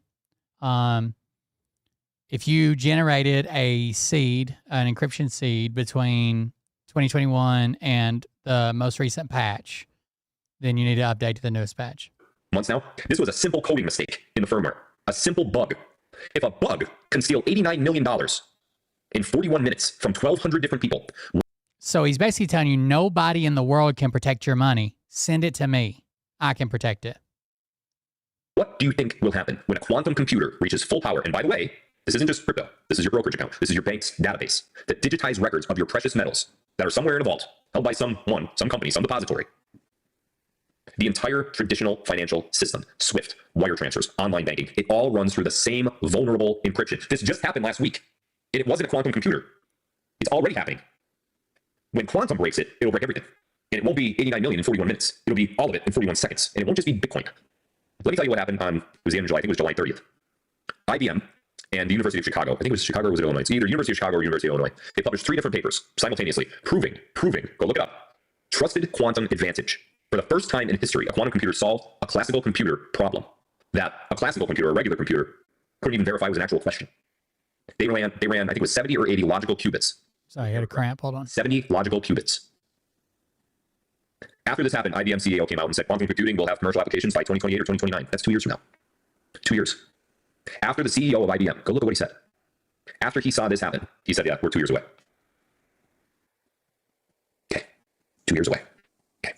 Because when I first started talking about this a few months ago, before Trump did, by the way, when I first started talking about it then, we were talking like 2030, 2032.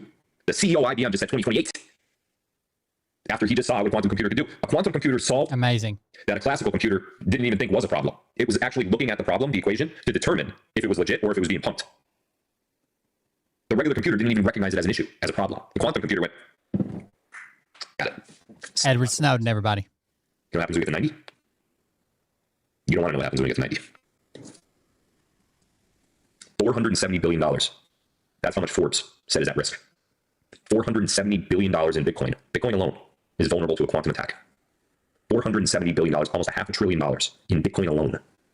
By the way, Phil never invested in crypto, and then at one point tried to say he made all his money through Bitcoin. All of these deadlines are out there. Google says 2029. IBM saying 2028. We are living in a world that is rapidly changing. I thought the white hats were fixing everything. We are living in a world that if we don't change ourselves and migrate from the old system into something new, we're effed. If you have savings somewhere, no matter what it is, silver, gold, 401k, IRA, stock accounts, you are at risk. And nothing says it better than Trump's own actions. He signed 2 executive orders on quantum technology just this past June. Oh my goodness. America must dominate quantum computing before our adversaries do. Words from Donald Trump.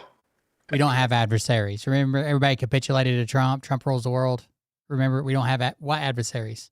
And Congress passed an anti-CBDC Surveillance State Act, banning the Federal Reserve from issuing a digital dollar directly to citizens. They won't let the Federal Reserve issue digital currency. Why? Because they want a free crypto economy. They don't want that. A quantum secure crypto economy. The Trump family themselves, Eric, Don Jr., they're all mining Bitcoin through America Bitcoin Corporation. They all have over 8,000 Bitcoin in strategic reserves. They know where the world is going. Trump is signaling it. He's telling us. They also know, though, that the legacy Bitcoin is extremely vulnerable, and that is why Trump... They know that it's going to jiggle. He's doing it. I'm not making this up, but look. He's doing it. He knows. He's doing everything he could to be the winner of that race. He knows we have to be the winner of that race. Because he also knows that whatever he's doing right now in government, with Fauci, or with Epstein, or with anything, makes no difference. Because the cabal can be done and out. But if there's one quantum computer still remaining out there, it's just going to reverse everything he's trying to do. Ooh, the quantum computers are black hats. Well, will be wiped out. Just jiggle it. Moment, real quick, before we talk about any more of this quantum stuff, to recognize some people who have been building with us, who have been taking everything that we have to offer and using it to their advantage. Because this whole Adam thing, this isn't about me. It's not just about Dima. It's not just about certain people. Brad. Well, it seems like you guys are making all the money, though. Any of us. This is about a community that believes in something much bigger. When we had the first QPAC goal, if you guys remember, we were selling these packs, the token packs. We set a goal at $17 million. And I said publicly, whoever pushes us past that line will get a bonus. Do you remember me saying that? And then somebody pushed us past the line, and I never announced the bonus, right? But now it's time to announce it. There was a user on Boostify. His name was Bass Chaser. Bass Chaser was the one that pushed us past the $17 million mark. He actually, what he ended up doing was, I think he swapped something like 30,000 unlocked techie tokens straight into ATQM quantum tokens. This man put nearly $2 million of money into our ecosystem, and he didn't even hesitate. He didn't ask questions. He took those techie tokens and he swapped them. He just did it. Bass who gave 30,000 unlocked techie tokens worth $600,000 help us hit that goal, that $17 million goal. So tonight, I want to officially announce something that I've never given away before on this show, not something in this quantity. We are officially giving that bonus that I promised the Bass Chaser, $170,000 in ATQM. That's a massive, massive, massive reward. Another announcement. On July 4th, we run another promotion. In Atom tokens, which are worthless. I'm going to give you, Kelly Lucy, you're a big winner tonight. I'm going to give you $1 billion in Stanley Nichols. It's called the Patriot promotion, if you remember. We had a $250,000 Patriot pack up for grabs. I wanted to let everybody know that tonight we have a winner. And we've been waiting to announce these all at once, so I want to get these out of the way. It's a member from Japan, actually, Satomi. God damn it, Etsuko. You couldn't stay out of it, could you? 5 more minutes. Here we are, Etsuko. We had a $250,000 Patriot pack up for grabs. I wanted to let everybody know that tonight we have a winner. And we've been waiting to announce these all at once, so I want to get these out of the way. It's a member from Japan, actually, Satomi01, Satomi01. You will. God damn it. That's her fucking Boostify username. I'd know it anywhere. In your account. Congratulations, you were the winner. We said there was going to be a winner. You won. Satomi01. Congratulations. We also gave away a 15-minute personal call with me. Somebody signed up. Wanted to have a personal. I've had a 15-minute personal call with Phil. It's not. I wouldn't value it at anything, really. Call with me. Whoever signed up for those packs, you get a personal call. That person is L Roach 9707. Just reach out to your manager. We'll be on the phone soon. We'll talk. And for all those who are on that leaderboard, we announced 20 nominations: fastest climber, biggest accumulator, most consistent, and a whole bunch of other. We haven't forgotten about you guys. In the coming days, those nominees will. So it's not just a crypto. Remember, it's an MLM. Receive their quantum tokens and their quantum rewards. Watch your balances, and we will announce those shortly. For those other winners that I announced tonight, talk to your managers. If you don't immediately see the credits in your account, talk to your managers, and we'll make sure that's in there. And guys, listen to me. The window's closing. There has to be a level of urgency here from you if you're going to get involved in this. If you're still sitting on these funds, can't miss out. You got to change in everything. If you got money anywhere, it's not safe unless you send it to me. You're just watching the AI run amok and just hack into whatever it wants to. Listen to me very carefully. This is probably the most important part of tonight's show, even with all the Fauci stuff. You heard what I just told you. AI is hacking into companies on $89 million stolen, just like that, from secure wallets. 41 minutes. The attacks are still going on right now, as of right now. Forbes puts out a statement saying that $470 billion in Bitcoin is at risk. Google says 2029. IBM says 2028. Here's what we're doing to protect you from all of this. The Silver Rocket Pack, which is now available on Boostify. The link is below this. The old Silver Rocket Pack. Please delay. The description of this video down below has blown past $10 million. We told you that $10 million was the top. I told you $10 million wasn't even a question. I knew we were going to do it. Over 2,600 of you have already registered for that silver program. This is the moment to convert physical silver that you currently hold into a quantum secured asset completely resistant from everything that I just talked about, the craziness that I just talked about. We're holding the Big Atom Zoom this week. That's what we're calling it, the Big Atom Zoom. It's going to be Thursday or Friday. On that call, team members will break down exactly how ATQM works as a blockchain. You want to be on this call to learn. Trust me. Be on the call. It's going to be this Thursday or this Friday. We'll have the announcement. Got to be there. The technical architecture of how ATQM works, as well as how ATQM connects directly to equity in Atom. Atom is the financial structure, the financial component of the ATQM token. It connects you to equity holdings within our company. We'll be dropping a major announcement regarding Atla in this call. You want to be in this call. Trust me, this is going to be the most important Zoom we've ever done, and we do them all the time. But here's what you need to understand, and I need to hear me very, very clearly on this. Anyone who enters ATQM before that Zoom, before all the information is publicly revealed, enters at the current conditions, the current prices.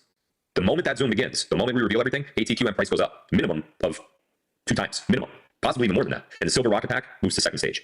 This isn't a threat. I'm not trying to fear monger anybody. This is not pressure. This is not. I'm not trying to make you afraid, but you should fear missing out on this. Full picture of what's going on is revealed later this week in these Zoom calls. The blockchain architecture, the equity connection. It's too late. The proposition becomes undeniable. The price will reflect that. You have until Thursday. Now is your window. I'm not trying to scare you. I'm not saying you have to get in at a certain time, but now's your window. If you don't get in before Thursday, you can't get in. Monday, you have until Thursday. I'm not telling you what to do. I'm telling you what I'm doing. I'm here in Minsk. I'm looking at the technology. I know what the call is about on Thursday, possibly Friday. I'm looking at the team. I'm putting my money where my mouth is. One more thing. We're preparing what we're calling a strategic roadmap document that will lay everything out for you. The fund structure, how ATQM integrates with the holding company, Nearest, neurodesign, all of it. That document's coming really soon. You should have it probably this week while I'm here. But again, by the time you read it, the price will have already moved. The token price is going higher. Makes sense. For those of you asking about Nearest and the medical technology, I've seen all the emails. I've seen all the DMs. I'll say this. We already have FDA level experts from this community who have reached out to help navigate the regulatory process and all. Hell yeah. The medical industry is about to be completely disrupted. Completely. Just as hard as the financial FDA's already involved. Another show, we'll talk about it another time. I'm in Minsk. I see the team working here hard every single day. I see the technology. I know the technology is real because I am living with the technology. The threats I've been warning you about for years are now on the front pages of Forbes, CNBC, Fox Business. Fauci's crumbling. AI's going rogue and just hacking into other AI. Bitcoin wallets are being drained. Quantum computers just proved that they're superior. IBM's like, yeah, 2 years. 2 years, 2 years, stuff's over. Trump is preparing America for what's next. The question isn't whether or not this is happening. The question is, are you actually going to be prepared for it? I will be on the Big Adam Zoom call this week. I will see you then. Thank you guys for tuning in tonight. Click that link, man. Click that link down below. Take advantage of the. Got to get in. You're going to miss out. Out loud, protect your wealth. At least one of you are going to be kicking yourself so hard in the ass when a quantum computer goes online and drains everything you've ever worked for. At least one of you. Don't let it be you. Love you guys. I will have another show this week, and congrats to the winners that I announced. And I will see you guys on the Big Adam Zoom this week as well. So you'll be seeing a lot of me this week. I hope that's okay. Love you guys. See you soon. Oh, all right. Let me read you some comments here. All right. So this is from Phil's community crypto pages. Okay. Now I can't get into these. So I'm reading screenshots that other people sent me. I can't get into these Telegram pages. So here we go. Kate Marie says, I love how Phil is swanning about it in Minsk with his multi-millions, and we can't even get a small percentage released. Fuck, I'm so pissed. Guessing that you're not an experienced and successful investor, we tend to think about revenues, earnings, quarterly statements, promises made and kept, not families grow through disappointment. Nothing wrong with that philosophy. Nothing wrong with that philosophically, but that has nothing to do with the investment in terms of gaining financial wealth. They will just turn around and say there is bigger and better plans, leaving us in the dust. You need to make some better options. Adam, Dima, Phil, Brad, and all exclamation points, tagging them. They are screwing with people's lives, and they don't even seem to care. Well, at least they didn't wait until the day before. It sounds like it's a year to 5 away. I had to step out of the Zoom for a few. Would someone mind recapping the 3 options for Atlas? Swap to Atom, stake. What's the third one? Incredible. This fish stinks from its head. That looks like a translation. Like it never occurred to them in the beginning that we would want to cash out like we were promised. That's a good question. Let's see how much they will offer us to buy the Atlas back. And what's the value of Atom now? 10 cents? Exactly. I'm so upset and in a hardship. I need my money back. It was used for the wrong reasons and promised a lie. Something that cannot be delivered on because it wasn't thought out properly, or was it? Did they know and the money was just used to get them what they needed? 1,000%. Not with these people, that's for sure. Mistake. It was too good to be true. I believed in the people promoting it. Just a bunch of hogwash. The first thing I had the most hope in. They've taken our money, says Susan Benedict. Phil says, yesterday me and Dima got on a call with one of the most legendary directors in the world. He's flying to Minsk specifically to meet with us. This is one I did not see coming. I can't say who yet, but at the end of August, you'll see. You'll see.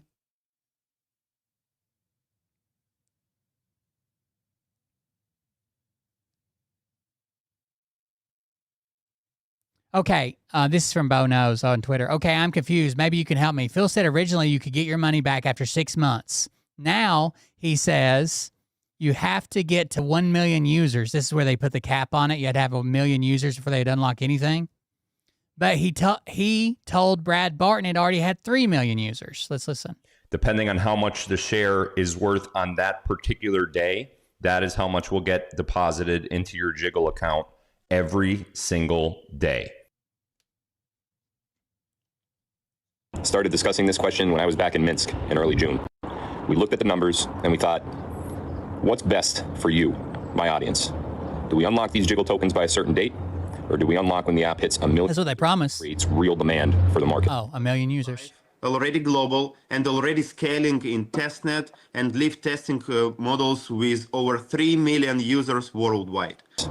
3 million users worldwide, but now they can't unlock it on the date they promised because they have to have at least 1 million users.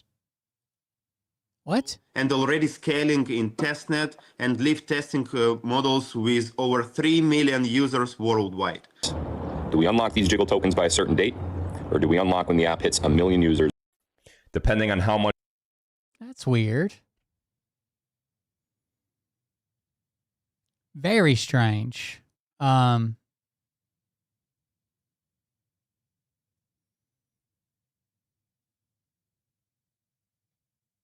3 million fucking users. God damn.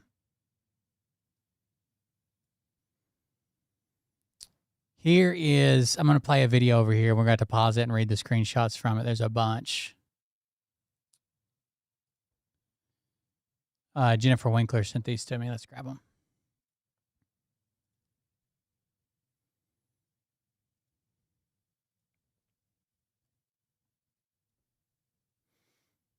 Whatever refund or redemption management determines, this is Phil's community. And then it says something X, and then it'll be like X Atla or X Techie or X whatever. Whatever refund or redemption management determines is appropriate while retaining a small legacy allocations of their tokens. No promise of value, no promised liquidity date, no additional investment required. Perhaps those tokens simply sit for several years and become whatever they eventually become. I recognize there may be legal, tokenomic, and regulatory reasons. This cannot be structured that simply, but I think the principle is worth exploring. Thousands of smaller investors didn't only contribute capital, they helped test products, provide feedback, waded through changing timelines, built community, and demonstrated that there was an audience for this ecosystem before larger capital even arrived. If someone now needs their money returned because of their personal circumstances, don't allow an indefinite timeline. That doesn't necessarily mean they stop believing in what we're building. So people are starting to need this money back. Could we return their capital while allowing them to retain a small piece of the future they helped create? That feels consistent with the democratization vision that brought so many people here in the first place. Democratization. Perhaps Plan 5 isn't another investment door at all. Perhaps it's simply our way of saying, thank you. You helped us get here. If this becomes what we believe it can become someday, we want you to still have a small piece of it. Everybody's getting nervous or most people are getting nervous and wanting out. There's no way out. There's no money. The collective remains open for participants joining through Silver program under the existing terms. For those joining without Silver, it will close and a new one will open. More details coming soon. As far as token allocation, those are processed after the collective closes. I knew it. Warned with Jiggle, confirmed it with Atla. The numbers in your account are just that, just numbers. The money we spent was real, but what we bought was a lie. But hey, look, now there are some brand new promises you can buy. Neil Schwartz. This is going on while they're doing a live stream, by the way.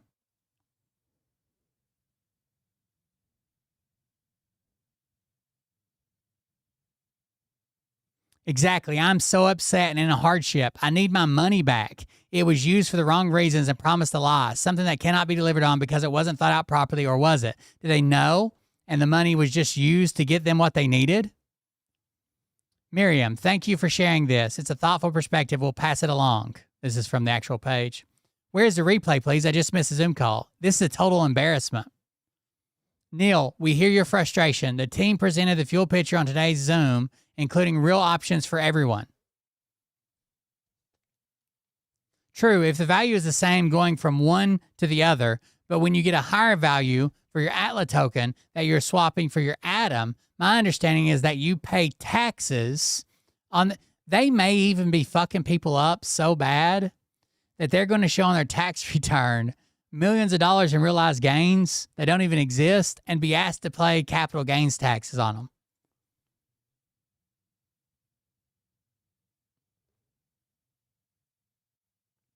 No info on replay yet. If it becomes available, it will be announced to the official channel. Stay tuned.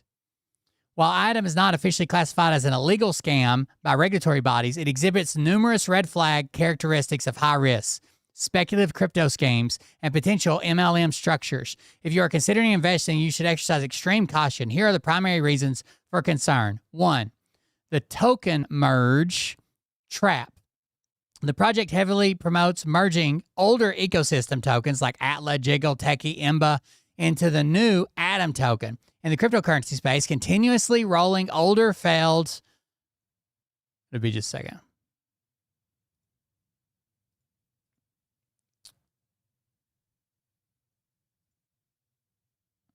Here we go.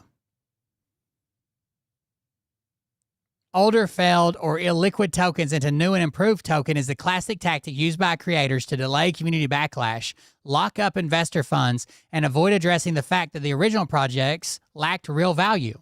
2, high yields buzzwords and marketing. Adam relies heavily on tech buzzwords like post-quantum cryptography and AI economies to attract investors. While quantum-resistant blockchain tech is a legitimate field of study, sketchy projects often exploit these complex trending terms to create an illusion of advanced technology. Its promotional materials focus heavily on crowdfunding, referral, partner programs via platforms like Boostify. They're all making money every time you use Boostify, and discounted token prices, which are hallmarks of recruiting-driven crypto schemes rather than genuine technology companies. Summary checklist to protect yourself before putting any real funds into Atom. Look for these missing indicators. Real exchange liquidity. If I want this to be US dollars tomorrow, can I do it? Can you freely sell Atom for USDT on a major independent decentralized exchange like Uniswap or a centralized exchange like Binance? If you can only trade it within their custom marketplace, the creators control the price.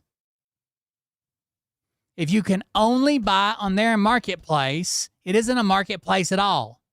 They're telling you what the price is. And the withdrawals. Independent audits. Has smart contract been audited by a reputable third-party security firm such as CertiK or Hacken?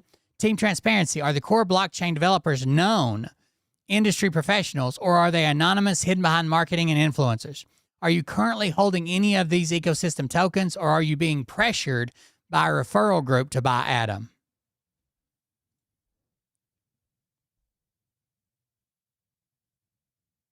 I didn't know about that, but the exact details of the swap itself and the values there are not public yet. That should have been disclosed today because we might find out it isn't as bad as it sounds. However, communication on the subject is sorely lacking, almost like they don't know.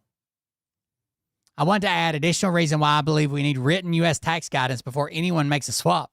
Many people in this community prepare relatively straightforward returns themselves using programs such as TurboTax. They may not have a tax attorney or CPA experienced in digital assets sitting beside them when they're choosing one of these options. I personally experienced difference between tax preparation and tax planning. At one time, I made a significant income in 1 year. I went from TurboTax $60 to pricey lawyers and a CPA for professional help, only to discover that transactions which had already occurred had created a nearly $1 million $1 million in tax liability. Other partners had structured their transactions differently ahead of time and had very different tax outcomes. I don't know whether any comparable planning opportunity exists here, and I don't want anyone assuming that it does. I would invite management to answer before the transaction rather than at tax time. For U.S. taxpayers, exchanging one digital asset for another can potentially create a taxable disposition. So before someone swaps into Atom, could the appropriate U.S. tax legal professionals please tell us clearly and in writing, is the swap taxable? If so, what fair market value will be used? What is the investor's recognized gain? What happens if the asset received is illiquid? Are there legitimate planning considerations that must be addressed before the swap? And are the answers different for IRAs and other retirement accounts?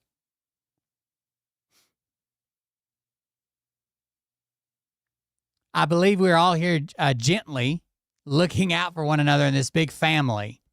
We want people to be ahead of the game, and instead of someone discovering next April that they created a substantial taxable gain but received no liquid cash with which to pay the resulting tax. Please consult your tax professional is certainly appropriate for individual advice. That's all they're going to say. They're going to bring on a team of accountants to advise. They're going to say, just talk to your tax person. In addition, I also believe the organization could consider providing the community with the basic U.S. tax characterization of the transaction it is propositioning. This feels like another piece of the emotional hospitality to me. Give people the information they need before they make an irreversible decision.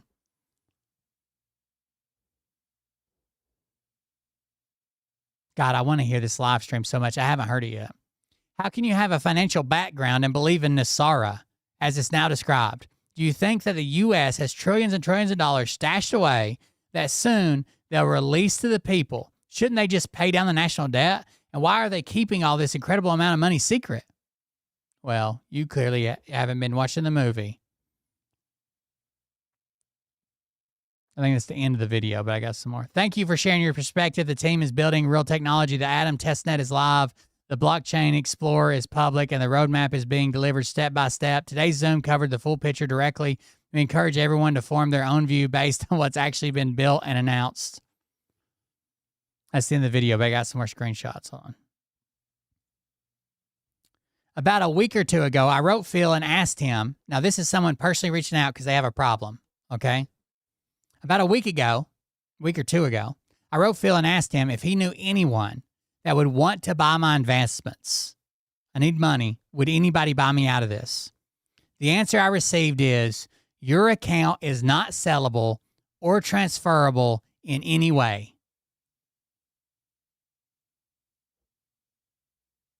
So you're telling me I own hundreds, tens of thousands, hundreds of thousands, millions of dollars in your token. It's not sellable in any way. Then Debbie says, 1, swap any token to Atom. 2, stake Atla.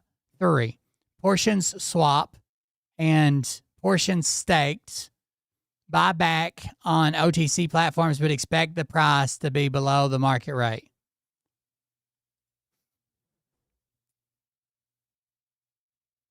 Something when attempted to assign motives. I'm so glad right now that I did not cash out my silver and invest anything more into this company. Now headed to cash out half my silver to pay off the home equity loan I took out to invest in Atom.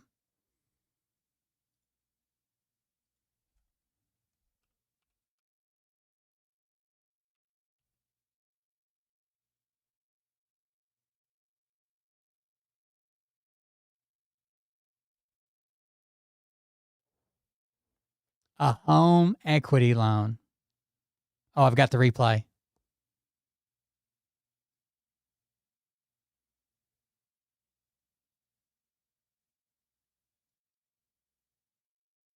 It's in the replay's in your Boostify account. Fuck.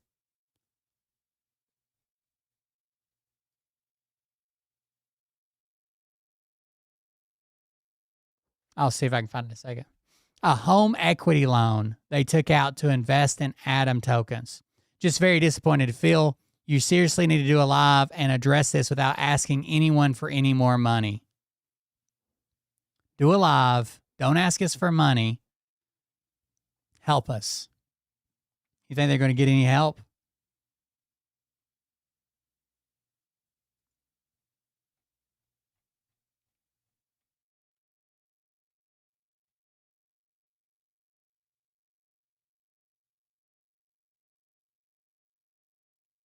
Help's probably coming any minute now, huh?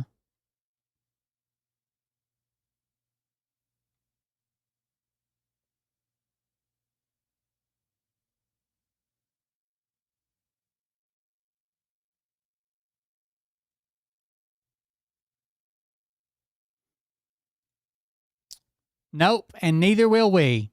Trust is the biggest issue here at the moment. Phil has egg on his face, and people are starting to question not just this, but everything he has ever said that has not come to fruition on his timelines. People cashed out investments with real tax consequences. That is not what should be happening to anyone in our small community of like-minded people. This was sold with 100% confidence from Phil. I can't believe he is still trying to get people to swap silver. I'm sorry, but I can't trust anything he has said in the past or in the future at this point. We're all customers and have been for quite a while now.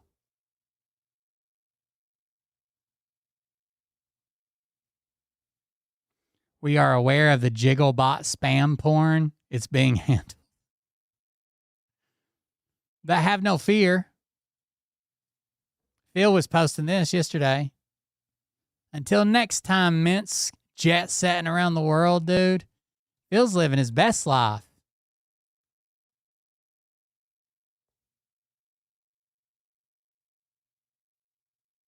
On everybody else's dime. He spent the majority of his adult life figuring out how to take money from people so he can live with it.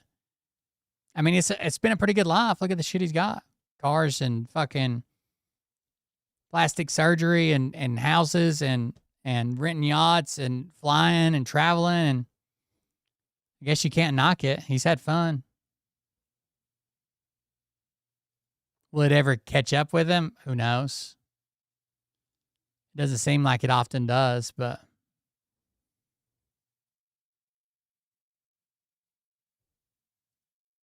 let me see.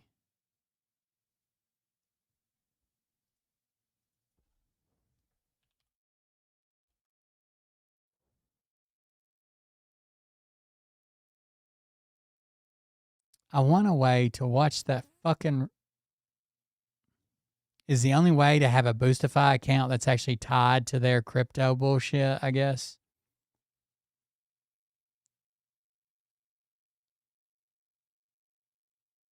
These are all fucking dumbass boomers. None of them know how to fucking record it and then upload it to like YouTube or something.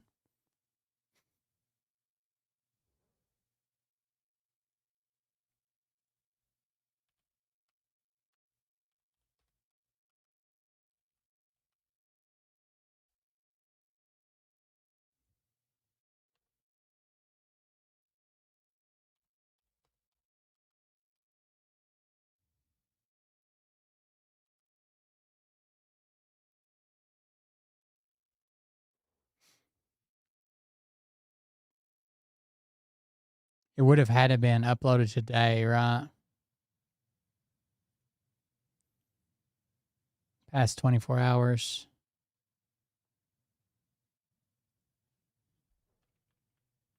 It's ATQM.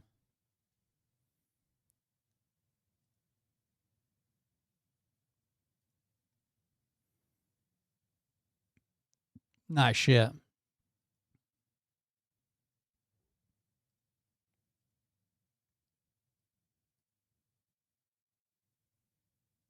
Not shit on Phil's channel. It just says it's all in your Boostify account, and I guarantee you have to be linked to their project to get any of it.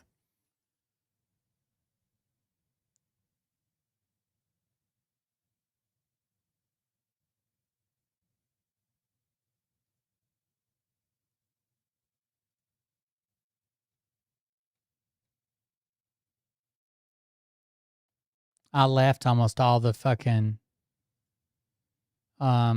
Telegram channels I was in because they were just fucking stupid. Well, if we find it, we'll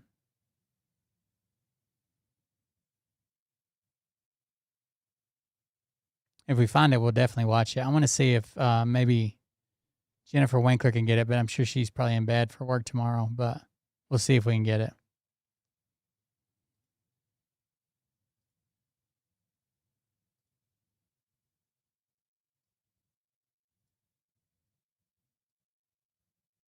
God damn, dude. God damn. A fucking HELOC. He needs to stay overseas. I mean, I would. You know, he's wealthy here. He's super fucking wealthy there. I guess you just have to tell your fucking kids bye or they come visit you or some shit. I don't.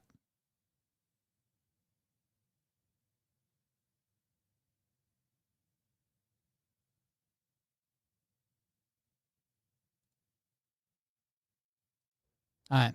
That's what Phil's got going on, I guess. A lot of the comments aren't very happy, but it's also so heavily moderated, it's hard to tell.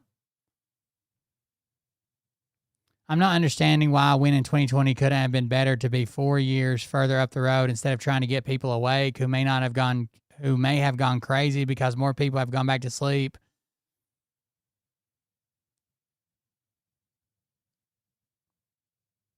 Don't all these big companies back up their servers onto storage or tapes or microfiche, which is nuclear protected? Maybe not all of this. One does sure backups of everything is being done in case of cyber attack. It's usually a policy for a big business. You can't bring fucking logic into this conversation. Are you stupid? These people are so dumb. The people putting the ones in the chats are so dumb. They think they're part of Phil's live chat, even though this is comments after the video is over.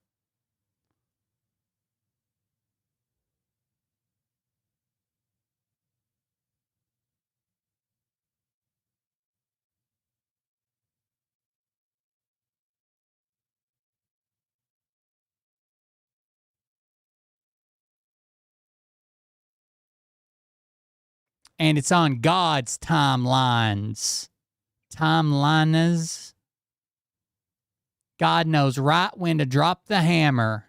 The God hammer. The meats. That you told donors that they need TFG to get selected in 2028. Is that your official endorsement? No, it's I heard about it a little while ago. I think he's great, but we're way too early to even be thinking about that. Okay? What? Mr. President, there's a report that you told donors that they need TFG to get selected in 2028. Is that your official endorsement? No, it's I heard about it a little while ago. I think he's great, but we're way too early to even be thinking about that. Even Trump won't endorse J.D. Vance. Well, there was a fundraising email that went out earlier to donors saying you need to get J.D. Vance elected in 2028. Is that your official endorsement? No.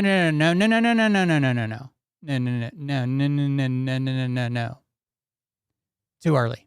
I think he's great. Don't get me wrong. He's all right. Donors that they need TFG to get selected in 2028. Puberty blocks for kids are incredibly dangerous. If I have a medical issue involving my son, the only three people I ever want involved in that conversation are me and his mom, him, and the doctor. If somebody's trying to make some procedure that I think could make him better illegal or whatever, that is the worst possible world I could ever live in. If for whatever reason my son, and I feel like I've gone through all the appropriate steps, and he feels like he's a girl, or he's a transgender or whatever, not at 5, not talking at 5, but at 14, 15. At 14. Yeah, if he's having those feelings and we go through therapists or whatever, and that is an option, it's like, well, this is what he's saying, this is what his doctor's saying, and you know what, I'm a parent, I'm gonna ultimately make the decision, pull the trigger on that. I don't think anybody else, especially not the government, has the right to stand in between me and my child's future in that decision because of some government policy that bureaucrats writing. But you support socialized medicine, right? Socialized medicine doesn't mandate you have to get a certain procedure. So it's fundamentally different between like what is an affordable drug or what's network out of network, what's like an appropriate prescription versus like you're not allowed to do this because ideologically Washington has voted a certain way and now this type of treatment is available to your child.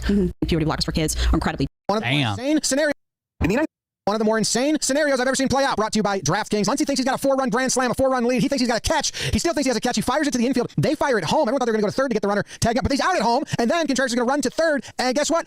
He's out too. What the fuck just happened? It's a force out. And we got the other on the force out. Okay, explain it to me again. Okay, but why is he out? He didn't tag him, so why is he out at home? The eye concentration off the charts. The ball's in the glove. It pops out. It did hit the wall right there, so it's not a catch. It's not an out. But he gathers it and throws it in, and then turns. Oh, okay. That scene in Beauty and the Beast when he's like, attacking all the wolves. I don't think he knows it hit the wall. I don't think Collins knows it hit the wall either. But you know who knew? The ump down the left field line was all over it. And if he does not get this call correct, it is sloppy. It is chaos. It is terrible. He gets it correct immediately and emphatically. Safe. Starts waving his hand. Safe. It hits his glove. He thinks he caught it, so he leaves the bag. Then he sees that he didn't catch it. It bobbled. He goes back. He doesn't have to do that. He can just still go right now the entire time. But he goes back, tags up again, then heads home. It's a force out because he did not catch the ball, and the ball beat him to the back. So he's out. But Kike say, no. It's a home run. No, it's a home run because that's cooler and that's better. Glass now, I think he had the right read on it. He goes, oh, he's one standing up in the middle. Oh, and then he goes, wait, what? Will Smith on the bases. He did not see it at the wall. He's screaming, in fact, go back. Let's not get doubled up. Collins celebrates out right here. He kind of goes, yeah, out. Unless he's just doing a fist bump. But I think he's celebrating out. But both Brewers infielders had the play going to home. Means that was a cool play. He's just turning and firing home. So they had a better read on it than Will Smith. The base runner maybe blocked, and the ball beats him. The umps come back, and they're like, hey, guess what? Oh, we fucking nailed it. After due, the call on the field, the force out at home plate is confirmed. The runner is out. Muncy thought he just hit a grand slam, kind of stops and watches it. This guy behind him thought he hit a grand slam, and he was upset. And kudos to this umpire for running out there and getting the call correct. Thank you very much to DraftKings for making this happen. One of the more... I like John Boy Media. In case you haven't noticed, we watch their videos all the time. Catherine Crick. Hallelujah.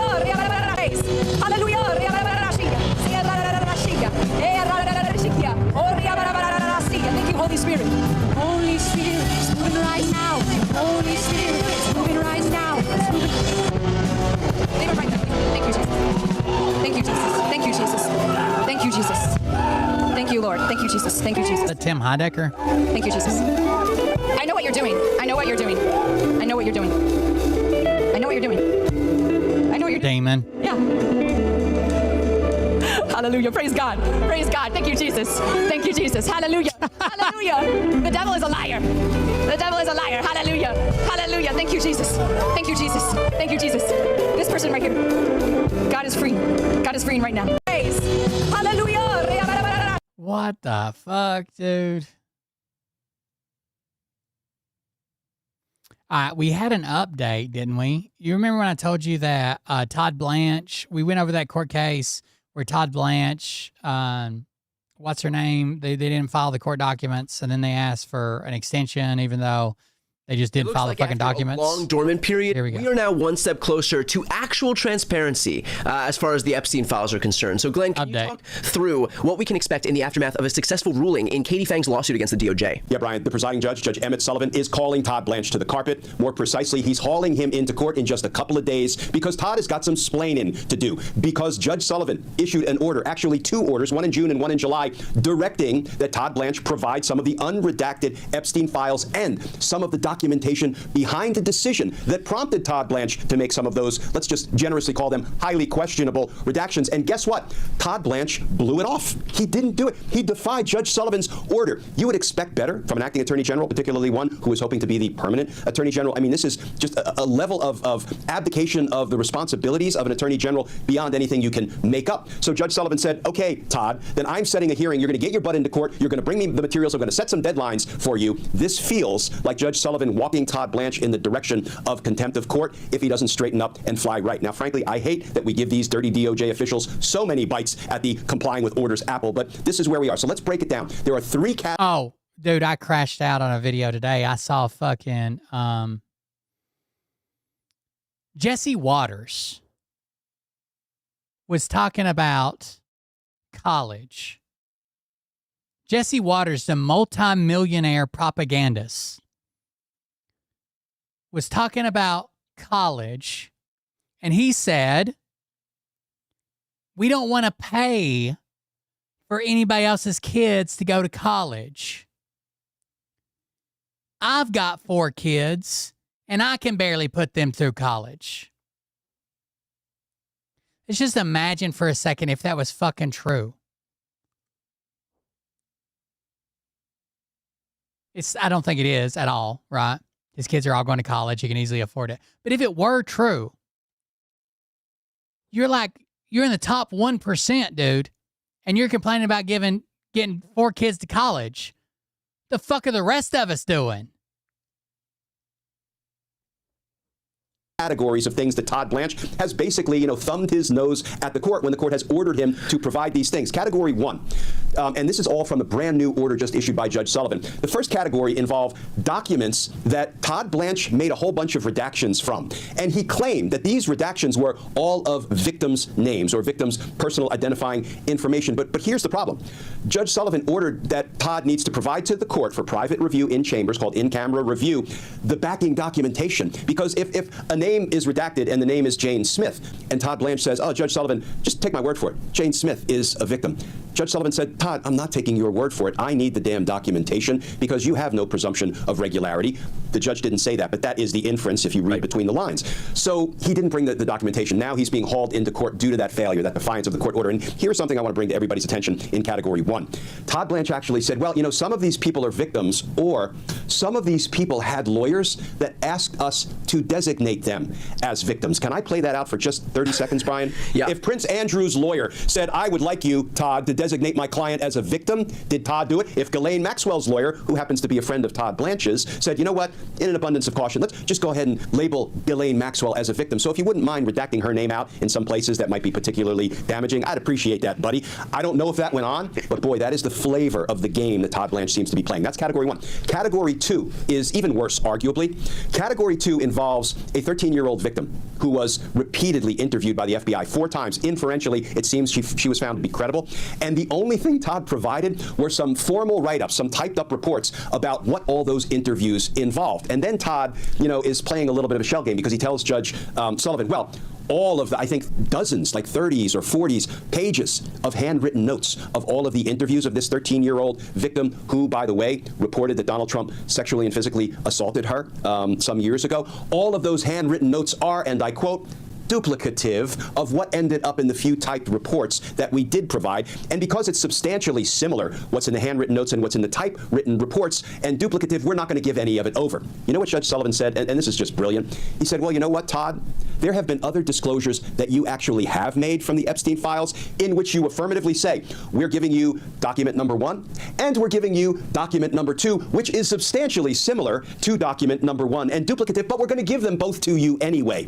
Brian, why is Todd Blanche willing to give substantially similar and duplicative documents over publicly when they have nothing to do with Donald Trump, but when they have everything to do with a direct allegation by a victim against Donald Trump, they pull out the substantially similar and duplicative excuse to not give over the good stuff, the more complete stuff that in real time was being recorded as the victim was sharing her experiences with the FBI. And Judge Emmett Sullivan was having none of it. He said, no, no, no, no. Let's see what Katie Fang said. I want to talk about an amended complaint that was filed in the Eastern District of Virginia towards the end of last week. And it is in a continuing case that is not dead in the water, simply because now Attorney General Todd Blanche decided to do that August 2nd dead of night posting on X, cesspool that it is, declaring that the slush fund is dead and that the tax immunity provision from Donald Trump's collusive lawsuit, perpetration of fraud upon the court lawsuit against the IRS and the Treasury Department, that tax immunity is now limited in some way. Look, I have covered extensively here at Katie Fang News and on Substack how there is no legally enforceable component to anything that he posted on X.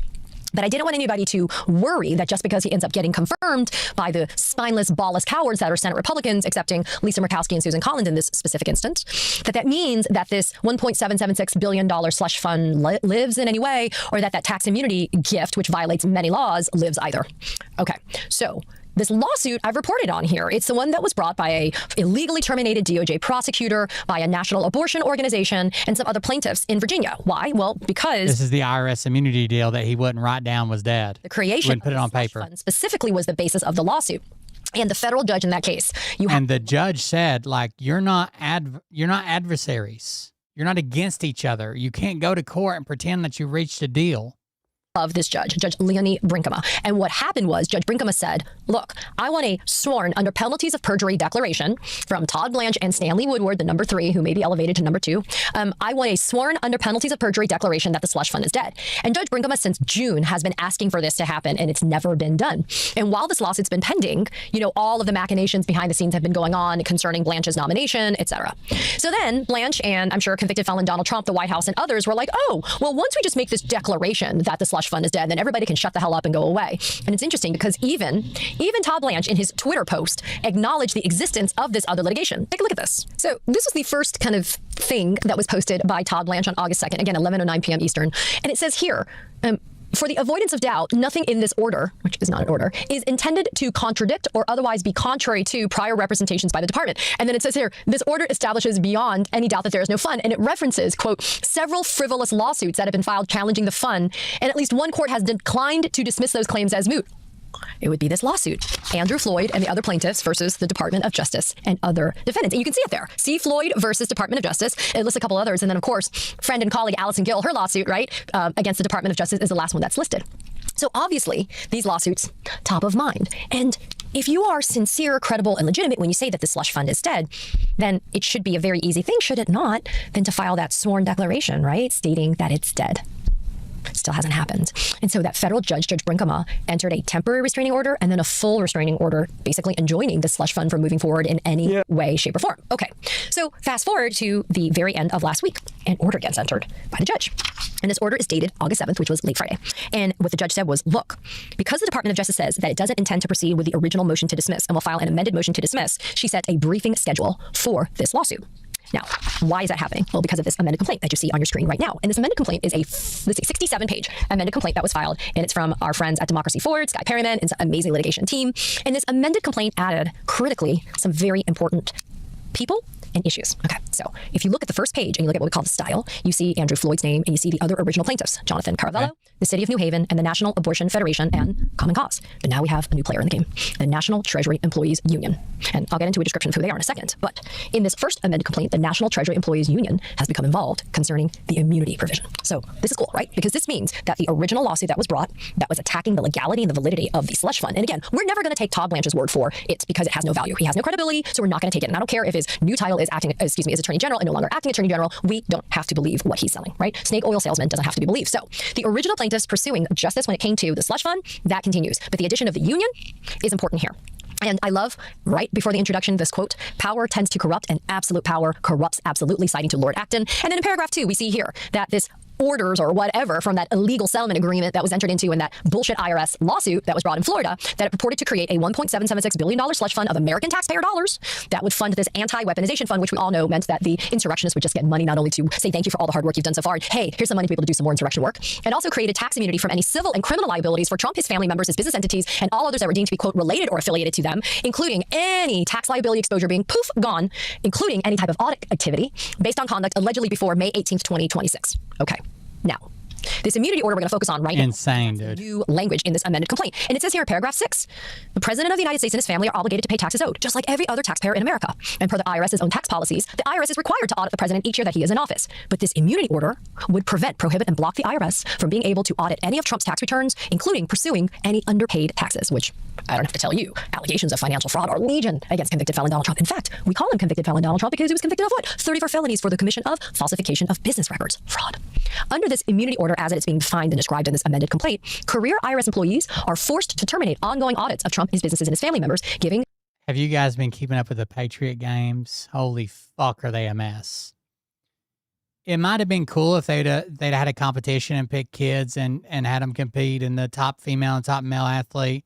It's a mess. Dude, they picked the most Trump-esque homeschooled kids. Some of them aren't even from, like the kid from Puerto Rico is actually from Texas. Like, it's, oh God, it's bad. Him a lucrative and unconstitutional emolument. In other words, he gets a gift, but it's unconstitutional. It violates what? The emoluments clause. This would be unprecedented under any circumstance. It's even more remarkable considering the fact that Trump profited $2.2 billion since he returned to the White House in January of 2025. Paragraph 7 is also important. This immunity order, as it's being called, the same from Blanche, violates a law. Federal Statute 26 U.S. Code Section 7217, which prohibits the president from asking the IRS either directly or indirectly to end any audits that are being conducted of a taxpayer, including himself. Section 7217, you want to know the origins of it? Fascinating. Of course, goes back to Nixon. Nixon weaponized the IRS to target his political enemies and to help his supporters. So Congress, exercising Article 1 powers that this current Congress, in terms of Republicans, seems to have decided that they'd rather be impotent and not do. But back then, Congress put into place protections to stop and restrict the president from being able to access people's tax information and to stop future presidents. I have a question. Midterms happen. Democrats sweep. Trump and the Republicans say it was cheating. Here's the evidence. They make up evidence again. Are we just fucked? He's put all the right people in the right places and the right things to, they're all yes men. No one's going to stand up. Congress is not going to stand up. The Republicans are not going to nobody's going to stand up to him. And their cabinets from carrying out partisan politics through the auspices of tax administration. But this immunity order that came from that illegal lawsuit against his own Treasury Department IRS, it violates protections and overrides IRS requirements in place for more than 50 years that Trump's tax returns be audited by career IRS employees each year that he's in office. So remember how I mentioned there's a brand new player in this game? The newest plaintiff is the National Treasury Employees Union, the NTEU. That union represents career IRS auditors, as well as other federal government employees, by the way, who as a result of this immunity order will be given unlawful directions and orders to terminate particular taxpayers' audits, Trump, family members, business entities, in violation of Section 7217. It will conscript, you gotta love that verb, right? It's going to pretty much put into forced labor career IRS employees to provide the president, his relatives, and affiliates with a lucrative benefit that's not available to any other American. Agreeing to do this will cause members of this union to violate their own oath of office and subject them to the risk of criminal liability. Because if you refuse to do it, then inevitably, members of this union may face the risk of what? Retaliatory conduct, including but not limited to termination from employment. It's important, right? So as I noted, this amended complaint alleges violations of the emoluments clause. It also alleges violations. I like they added the union to it because now they can't, there's less argument on standing. Of the Administrative Procedures Act. Again, the APA is something you're very familiar with here. And in the end, what it asks the court to do is to continue to do what Judge Brinkema has been doing, which is to enjoin or to block the government from being able to move forward with any type of slush fund. And for those of you out there that are like, yeah, but why is that necessary? Because Blanche said, remember what we said, we don't take Blanche's word for what it is. And the thing is, we don't reward convicted felon Donald Trump for installing his personal lawyer, Todd Blanche, as the Attorney General of the United States, do we? We backstop. Shit, I didn't realize it's so late. I gotta go. That's why chat's probably dead. Create any and all obstacles to be able to block unconstitutional and illegal conduct. And that means that we pursue to the very end any and all recourse that is available in the law, pursuant to the rule of law. And that means that this lawsuit keeps damn going forward, especially when you have a judge who's receptive to the demands that are being made by the plaintiff. So let's go to the prayer for relief. They want this anti-weaponization fund to be declared to be unlawful and that you can't use it. It's got to be set aside. You can't use it in any way, okay? It also wants the immunity order dealing with the tax issues to be declared to have violated the Constitution, the Administrative Procedure Act, and to be ultra vires, meaning it's outside the ability or the power for them to be able to do this, to set it aside, saying that the defendants are no longer able to do anything and cannot move forward and enforce this immunity order in any way. It also wants to make sure that any of the employees and agents and people that work for the defendants, including the Department of Justice, that they don't do anything to give effect to that tax immunity order and that they have to give status reports, and to award the plaintiffs their costs, reasonable attorney's fees, and for any other relief that the court deems just and proper. Again, a very important lawsuit because you can't just abandon this litigation simply because support the show. Buymeacoffee.com/coldbeer. Blanche says, trust me, bro. Appreciate it. And trust me, I would know. We don't do that. We have to keep on going and we have to always be minding the till because when you look away for a second, these assholes will steal it all. Literally in this instance. Now, you may be saying, well, what's going on with that Florida case? I'm glad you asked. So, in Florida, The latest is this. An order entered on August 5th of last week from Judge Kathleen Williams. Now, you'll recall she entered that damning, scathing 50-something page order stating that this was collusion and the perpetration of fraud in the court. She referred Blanche and Woodward and some other lawyers to the bar, including Alex Burrito, somebody I talk about a lot here. And, of course, Trump appealed that decision. In the meantime, Trump tried to do an expedited stay of the sanctions component of that order, the referrals to the bar, the payment of the attorney's fees, etc. Judge Williams, August 5th, enters this order. The matter before the court is the plaintiff's expedited motion to stay the sanctions order and related proceedings pending appeal. Upon review of the motion, the record, and the applicable law, the court finds that the plaintiffs have not shown good cause for an expedited ruling under Southern District of Florida Local Rule 7.1. Accordingly, it is ordered in the judge that the plaintiff's request for an expedited ruling is denied, and the court-appointed amici, friend of the court, shall file a response to the defendant's motion on or before August 14th, 2026. So if you're asking me, well, which motion are they having to file an expedited response to? I'm going to pull it up for you. That is Trump's expedited motion to stay the sanctions order and related proceedings pending appeal. So it's not stopping. The sanctions component against Blanche, Woodward, and the lawyers, Burrito and another guy, that keeps on moving forward. And because nobody was responding on behalf of the defendants, meaning nobody was filing a response to what the judge was ordering on behalf of the Treasury Department, the IRS, which, by the way, just shows the collusion, right? It just shows the joke that this case was, because no one ever filed a notice of appearance on behalf of the Treasury Department and the IRS ever in this case. Because why? Who would do it? Is it the DOJ? But the DOJ is working with Blanche and Woodward and others to be able to help Donald Trump, who's on the other side of the V, meaning they're on the other side of this litigation, so there's your collusion in fact and in law, right?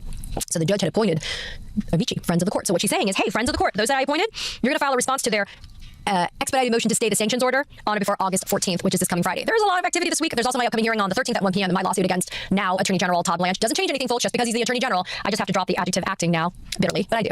And so we're going to also continue to watch what happens here. There will be an amended motion to dismiss filed pursuant to Judge Brinkema's order no later than the close of business on Friday, August 21st. Andrew Floyd, the union, and the other plaintiffs filed a response in opposition no later than September 4th, and the Department of Justice can file its reply no later than September 11th. And there was a hearing that was scheduled for this Friday dealing with a discovery that had already begun between the parties in this lawsuit in Virginia. That hearing is moved to Friday, September 18th, according to Judge Brinkema. So a lot of activity. The reason why I wanted to talk about this amended complaint is I wanted to say, look, we fight our battles one by one, but they are a part of the bigger picture war that we are waging. And because of that, we have to not take our eye off the ball. We have to understand that each and every battle, won or lost, is one from which we learn. And we've seen that there are critical issues that still remain even after the loss, which I call a loss, of Blanche becoming the Attorney General of the United States. And so we will stay the course. We will continue to be mad, be outraged, and to demand accountability. And this is a continuing move to demand accountability in this lawsuit. So again, hats off to Sky Perryman at Democracy Forward. Great friends, great colleagues, great co-fighters in the pro-democracy space. I'm off to rattle so much. Stay on their neck. Katie Fang here. We launched the Katie Fang News Channel. All right, guys, I got to go. It's late. I didn't realize it's so late. Don't invest in Phil's crypto. Send me your money. I'll protect it and pay my house payment. Thank you guys for joining us. Thank you for being here. Thanks for hanging out with me. Support the show. I'll see you on the next one. Have a good night. Talk to you later.